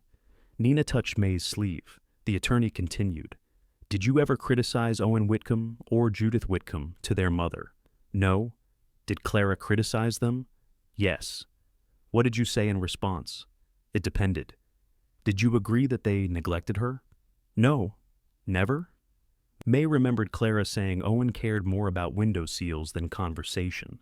Judith could schedule compassion in 15-minute blocks. Both would notice her death when an automated bill failed. I told her they weren't strangers who had wandered into her life, May said. She helped make the relationship she had with them. Owen looked up. Did Clara respond? She told me not to confuse honesty with insight. The attorney asked about the $100 bill, the key, the ride in the storm, the calls. He made each kindness sound strategic through repetition. Did you tell Clara you were facing significant medical debt? She asked why I was working while I was still in pain. And you told her? Yes. Did you tell her you were losing your apartment? Yes. Soon after, she offered you a room in the house. Yes. Which you rejected. Yes. Why reject a room but accept the entire property? May felt every person at the table waiting. Because when she offered the room, she was alive, she said. I could say no without losing her. The attorney paused. May wished Nina had prepared her for that answer. She had not known it until she heard herself say it. Did you ever discuss inheriting the house with Clara? No. Did she ever tell you she intended to leave it to you? No. Did you take possession of a key? Yes. 2 keys? She gave me one, then forgot and left another with her tip. Or she intended you to have multiple means of access. I don't know what she intended, yet you used the key, when she fell, and later to enter the property, at Mr. Hale's request. The questioning lasted nearly 4 hours. By the end, May's neck ached from holding herself still. Nina asked only a few clarifying questions, establishing that May had returned excessive tips, had not attended medical appointments, did not manage Clara's finances, and had never contacted Mr. Hale before Clara's death. During the break, Owen stood alone near the elevators. May passed him on her way to the restroom. She said that to you? He asked. What? That she helped make the relationship she had with us? I said it to her. And she kept coming back? She liked being argued with. No, she liked winning. She didn't win that one. Owen looked toward the conference room. You really never knew? No. He nodded once, as though that answer hurt more than a lie would have. Judith's deposition began after lunch. May expected Owen's attorney to guide her carefully. Instead, Peter Hale asked the first important question on behalf of the estate. Did Clara discuss the disposition of the Belvedere Avenue property with you after she executed her will? Judith looked at Owen. Her attorney said, Answer the question. Yes. When? Approximately 1 month after she signed it. Owen shifted in his chair. Was Owen present? Yes. What did Clara tell you? Judith's fingers lay flat on the table. She told us she had left the house to May Bell. The room changed. Owen's attorney leaned forward. Did you take that statement seriously? No. Why not? Because our mother had used inheritance threats during arguments. Did you believe she was making another threat? I told myself that. Did Clara appear confused about what she owned? No.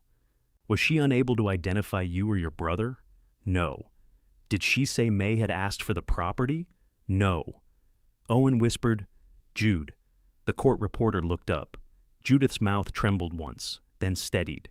She said, Owen saw equity, I saw judgment, and May saw a table that should have people around it. Did you disclose that conversation when preparing the petition? Peter Hale asked. No. Why not? Owen's attorney objected to the form, then told Judith she could answer. Judith looked directly at May. Because I wanted the contest to hurt the person my mother chose, she said, and because admitting she was lucid meant admitting she knew it would hurt us. Owen pushed back from the table. You don't get to do this now, he said. Owen, his attorney warned, you signed it. I know. You needed the house until you decided the truth made you noble. Judith's face went white. I'm not noble. No, you can afford honesty because you don't need anything from her anymore. He left the room. The court reporter's hands hovered above the keys. Nina leaned close to May. This is not over, she whispered, but it is different. May watched Judith stare at the empty chair beside her. Nothing about winning should have looked that lonely. Judith's attorney requested a break. The court reporter left first. Peter Hale followed her into the hall. Nina remained beside May, writing something on her yellow pad with slow, even strokes. Judith sat across the table without moving. You should call him, May said. He won't answer. Call anyway. Judith picked up her phone, looked at the screen, and put it face down. I thought telling the truth would feel cleaner. Nothing involving this family has been clean. You're part of it now. May recoiled before she could hide it. Judith saw. I didn't mean that as a threat. I know. That was the problem. For 1 second, Judith had meant it almost kindly. The deposition resumed without Owen. His attorney asked Judith whether Clara's announcement might still have been influenced by May, even if Clara appeared lucid. Anything is possible, Judith said. Did your mother's attachment to Ms. Bell seem disproportionate to the services Ms. Bell provided? She poured coffee. She also listened. Did you believe Ms. Bell had replaced you in your mother's affections? Judith's face tightened. No one replaced me. My mother and I had the relationship we built. Did Ms. Bell contribute to your estrangement? No. Did your mother use Ms. Bell as a point of comparison? Yes. How? She said May noticed when people were hungry. The attorney waited. Judith looked down at her hands. I told her noticing hunger is easier when the hungry person is sitting in your section. What did Clara say? She said I had spent my entire life explaining why care was more complicated than doing it. May felt the words across the table. Judith's attorney asked no more questions. Outside the building, cold wind drove grit along the sidewalk. Nina stood with May beneath the stone overhang. Judith's testimony damages the capacity claim significantly, Nina said. It also weakens the argument that the disposition was secret or caused by last-minute dependence. So it's over. No. You enjoy that word. It prevents worse words later. Owen could still argue that Clara's decision arose from years of emotional influence. His attorney could seek statements from Bluebird employees, Ruth, Walter, Leon, and anyone else who had observed May and Clara. Nina believed Peter Hale might ask the court to dismiss some claims before a full hearing, but no result was guaranteed. What happens to Judith? May asked. She can withdraw as a contestant. Does that undo what she signed? No. Does it help me? Yes. Does it help Owen? No. May watched Judith emerge alone and walk toward the parking garage with Clara's umbrella tucked beneath one arm. Nina followed May's gaze. Truth is expensive in families, so are you. That too. The first settlement proposal arrived 2 days later. Owen would withdraw the contest if May disclaimed the house. In exchange, the estate would pay her $18,000 after the property sold. Each side would cover its own legal expenses. May read the number at the kitchen table. $18,000 could erase the hospital balance, pay Nina, settle the towing and storage fees, and leave enough for a deposit on an apartment with a functioning bedroom window. She would not have to worry about the furnace, the gutter, the exposed kitchen wall, or taxes on a house she might never own. She could leave Clara's furniture exactly where it was and walk out with more money than she had ever held at once. Nina called while May was still staring at the proposal. You are not required to respond today. Is it a good offer? That depends on what you want. I want you to tell me. I can tell you the legal risk. I can estimate likely costs. I cannot decide whether the house is worth more to you than certainty. What if I win and can't afford it? Then you make a decision from a position of ownership. What if I lose? You leave with no settlement payment and likely unrecovered legal fees. May ran a thumb across the scar in the table. Would you take it? I have a house. That's convenient. It also means my answer would be useless. May put the proposal in the drawer with Daryl's paid furnace invoice and the locksmith receipt. The Chevrolet sold for $1,100 to a man who arrived with a flatbed and described the transmission as philosophically finished. May watched the car disappear from the garage lot, carrying the last traces of her old apartment in its trunk, a bent curtain rod, one winter boot, and a grocery bag of hangers. She used $400 to pay the storage fees. The rest went into the same checking account from which Nina's installments disappeared. At the Bluebird, Tomas returned one breakfast shift to her schedule. Tuesday, he said. Your old section? Did the regulars experience a moral awakening? One went to Florida. The other complained about Rita. Rita creates perspective. Clara's booth remained occupied most mornings now. May learned to approach it without stopping. Sometimes she placed Clara's chipped mug beside the register. Sometimes Thomas did. Neither acknowledged the ritual. On May's first Tuesday back, a man in a paint-spattered jacket ordered eggs and asked whether the house story had been resolved. No? You still living there? Yes. Must be worth a lot. May looked at his plate. Your toast is getting cold. That evening, the furnace stopped. It did not cough or set off an alarm. It simply went quiet.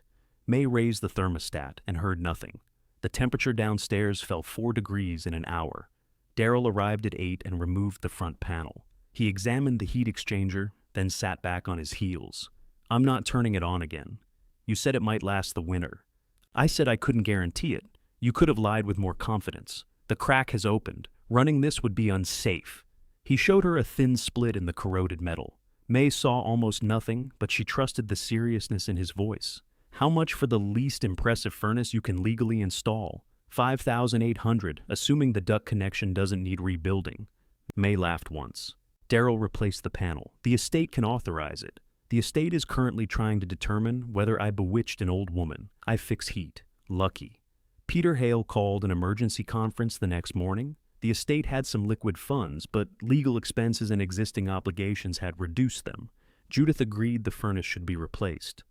Owen argued the property should be winterized and left vacant until the contest was resolved. "He wants me out," May said. "He believes further investment should wait," Mr. Hale replied. "He offered me $18,000 to help sell a house. He says shouldn't receive a furnace. I cannot discuss settlement communications with the parties jointly. You just did by telling me you can't." Hale sighed. "If you elect a fund replacement after receiving written authorization, you may submit a claim for reimbursement. I cannot promise when or whether it will be paid in full.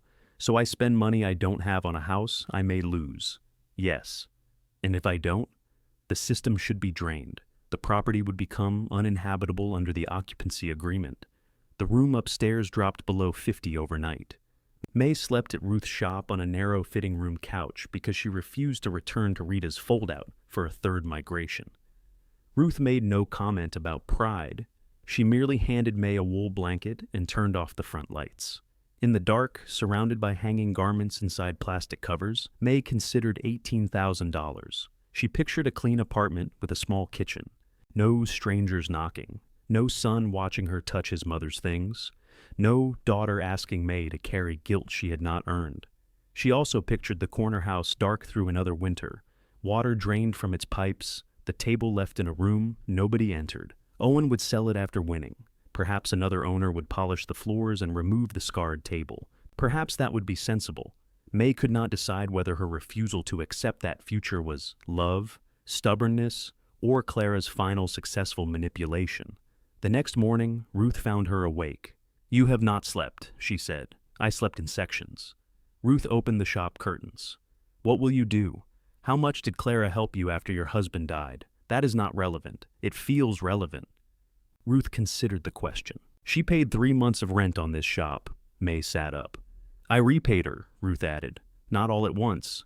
"Did she write Nwosu on the bottom of the building?" "Probably." "Why didn't anyone tell me she was lending money all over Richmond?" "Because it was not your business. Now everybody wants the house to be my business." Ruth sat beside her. "Clara did not leave you a reward. Do not treat it like one." "What did she leave?" "Work. That is a terrible gift." "Yes." May stared at the fitting room curtain. Ruth continued, "You can still refuse it. But refuse because you do not want the work. Not because Owen wants proof that his mother should have chosen him." The basic furnace was installed 3 days later. May paid the deposit with the remaining money from the Chevrolet and nearly everything left in checking. Daryl's company agreed to monthly payments after Thomas verified her employment. May signed her name beneath a total that made her stomach cramp. Peter Hale authorized the work in writing. Nina advised her to keep every receipt and warned that reimbursement remained uncertain. Walter did not pay. Ruth did not organize a collection. Leon did not arrive with a miraculous envelope. Ruth brought sandwiches for the installers. Walter picked up the old furnace panels from the curb and took them to a scrapyard, returning with $23 and a receipt. Leon helped May carry the twin mattress downstairs, where the heat reached better, then left before dinner because visitors were still legally complicated. The house warmed slowly. Metal expanded in the ducts with a series of soft pops. May stood over the new floor vent with both feet in the air. Owen arrived as Daryl's truck was leaving. He entered only after May opened the door. "You replaced it. The old one was unsafe. You could have taken the offer. I could have. You don't have $6,000. Excellent observation." His gaze moved to the patched section of kitchen wall. May had installed plain unfinished cabinet framing, enough to support the sink but not yet doors. She had preserved the old brass hinges in a labeled bag. You use pine, he said. It was cheaper. It'll swell. Then tell me how to seal it. Owen looked at her sharply. I'm not asking you to buy anything, May said. I'm asking a question.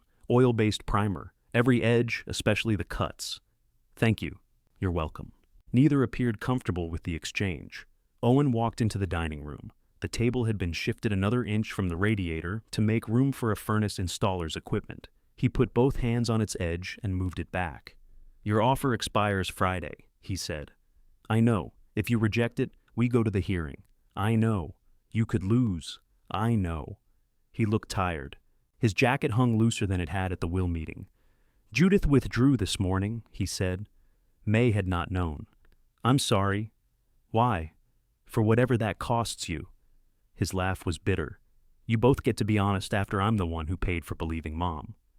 May leaned against the doorframe.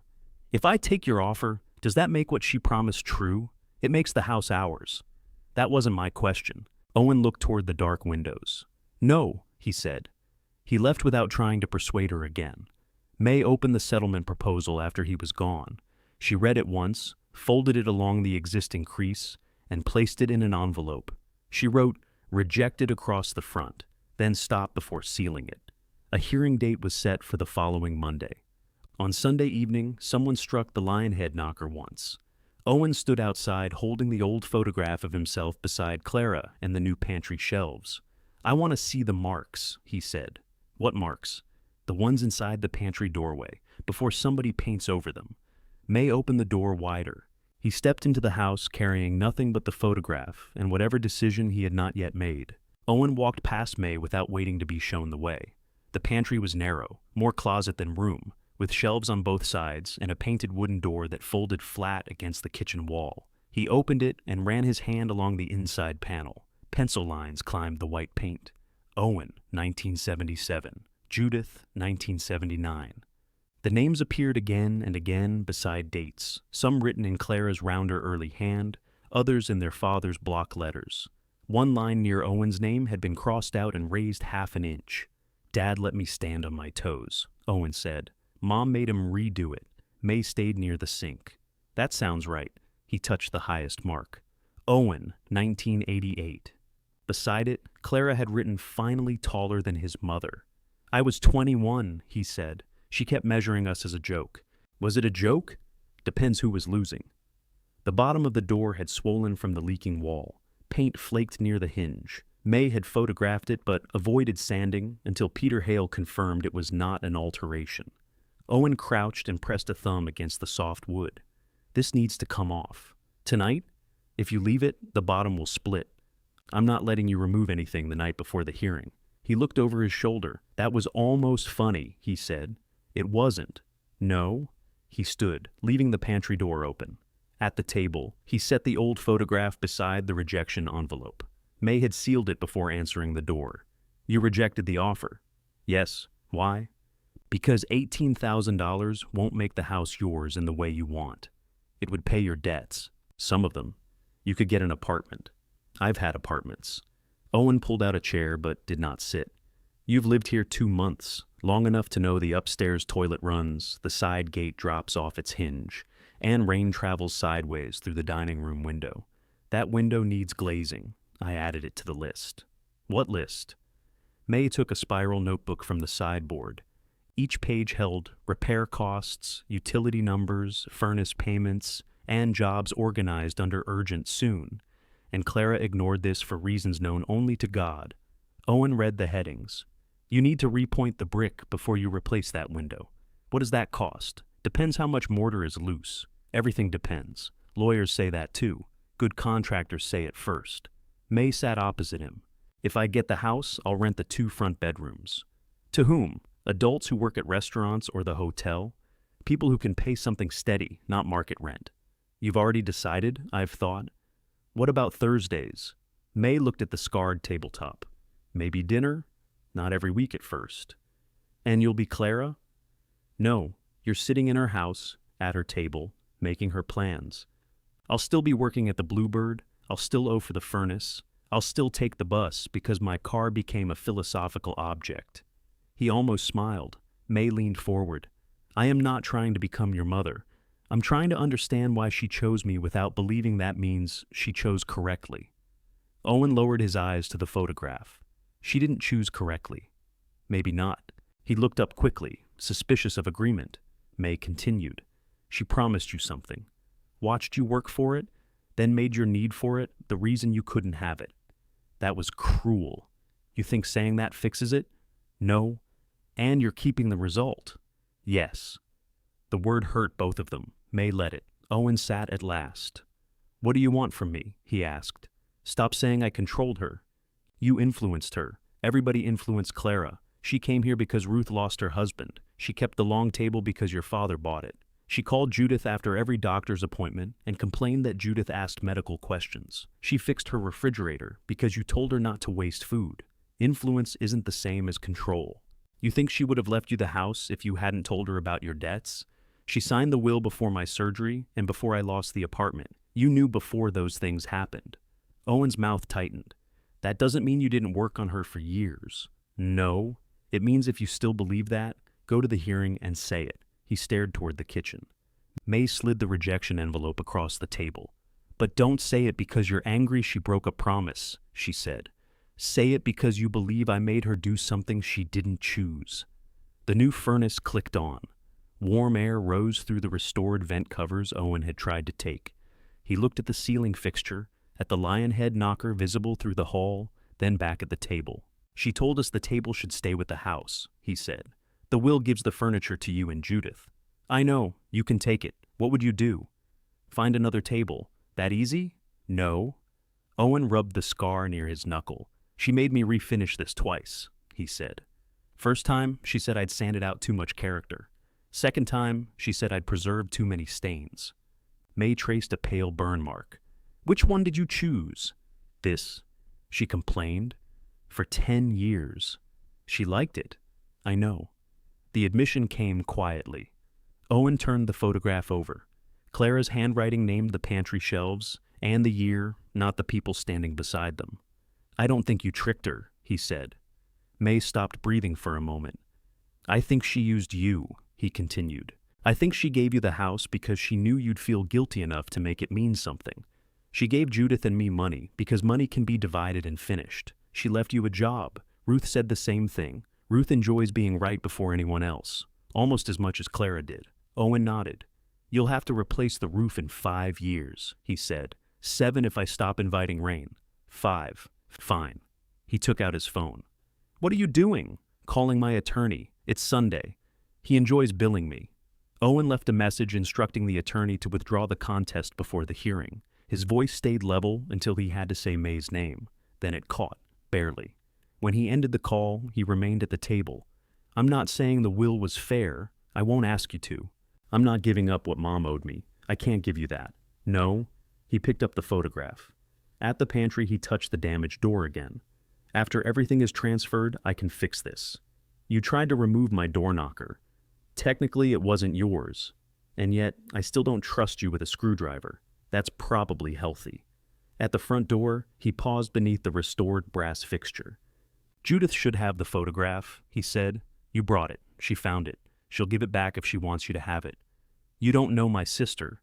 I know she drove me home in the rain and refused to answer 3 direct questions. Owen opened the door. That sounds like her. The hearing did not happen. Judith had already withdrawn. Owen's attorney filed his withdrawal early Monday, and Peter Hale submitted the uncontested will for admission. Nina warned May not to celebrate until the order was entered, then called 3 days later to say it had been. The will stands, she said. May was in the Bluebird freezer when the call came. That's it for the contest. And the house. The estate still needs to complete administration, transfer title, settle expenses, distribute personal property, and so no. Nina sighed. May, you won. May leaned against a box of frozen hash browns. She had imagined relief as warmth. Instead, it felt like a door opening onto another room full of work. Did Owen really withdraw? Yes. Can he change his mind? Not in the manner you're imagining. That isn't an answer. It's the answer you paid for. May laughed, and then she cried so quietly the freezer fan covered it. When she returned to the kitchen, Rita looked at her face. You get the house? Eventually. Rita slapped a metal prep table with both hands. I knew that difficult old woman had sense. You called her a tyrant with earrings. Sense and personality are separate departments. Thomas brought Clara's chipped mug down from the shelf and filled it with coffee. He gave it to May without saying anything. She drank from it, standing between the grill and the dish station, while orders continued printing. Nothing stopped because she had won. The estate took another 11 weeks. Judith and Owen came to divide the personal property. Peter Hale had suggested a professional service, but Judith said strangers did not need to place colored stickers on her mother's life. May stayed in the kitchen and tried not to listen. They argued over the pearl-handled umbrella. Judith said Owen had mocked it for 30 years. Owen said that did not mean he wanted it thrown away. They agreed Judith would keep it and Owen could borrow it during hurricanes. Judith took the recipe box, her grandmother's china, Clara's jewelry, and several albums. Owen took his father's tools, the old mantel clock, 2 armchairs, and a framed map of Richmond that Clara had never hung straight. Neither claimed the dining table. You need to put it on a list, May said. It's on the list, Judith replied. Then one of you should take it. Owen rested his hand against the back of Clara's usual chair. It stays. That isn't an equal division. Judith lifted a box of china. We have spent enough time trying to make her equal. They also left the lemon-patterned tray. Judith said it was aggressively cheerful. On the day the deed was recorded, May received a property tax notice and a furnace payment reminder in the same mail. She laughed on the porch until Ruth crossed the street to check whether ownership had caused a medical event. It's mine, May said. Ruth looked at the envelopes. Yes, that is how you can tell. May rebuilt the kitchen cabinet with pine, sealing every cut edge in oil-based primer. She patched plaster after watching Owen do one section, and rejecting his first 3 explanations as unnecessarily mysterious. She took more breakfast shifts at the Bluebird, and every late table Thomas would give her. 2 adults eventually rented the front bedrooms. Anita worked overnight at the hotel desk and slept through most daylight noises. Marco cooked at a downtown restaurant and labeled all his food as if preparing evidence for court. Their rent covered taxes, utilities, and part of the furnace payment. May established rules about dishes, guests, and nobody touching the thermostat without a group vote. Thursday dinner began with 4 people. Ruth brought macaroni in the blue-striped dish. Walter returned the folding chairs. Leon brought butter and refused to discuss margarine. May made soup, burned the first pan of bread, and served it anyway. Nobody called it charity. Ruth hemmed curtains for Anita. Marco repaired the loose side gate. Walter accepted help filing an insurance appeal. Leon's final $40 payment went into a small envelope for groceries, and the next person who needed car repairs borrowed from that, repaying what they could. The system worked unevenly. Some Thursdays had 11 people and not enough forks. Some had 3 and too much soup. May occasionally canceled because she was exhausted. The house did not collapse when she did. On the first anniversary of Clara's death, Owen arrived carrying the pantry door. He had removed it 2 weeks earlier with May's permission. Now the swollen bottom had been repaired and the white paint renewed around every pencil mark, each name and date left untouched. You preserved too many stains, May said. He set down his toolbox. Character. Judith arrived behind him with a pearl-handled umbrella and a cake made from their grandmother's recipe. She had used shortening. They rehung the door while Ruth set the table, and Leon complained that Walter had brought margarine as a joke. Judith served cake on Clara's china. Owen sat in his mother's old chair, then moved one place to the left, without explaining why. No one forgave Clara completely. No one reduced her to the worst thing she had done. The front door remained open to the mild evening.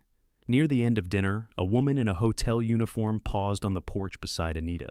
She was new to the night desk, Anita explained, and had almost gone home rather than enter a house full of strangers. May looked at the crowded table. Owen reached for a folding chair before she could. May cleared a space beside her and pulled out a plate. "Come in," she said. "You don't have to earn dinner first."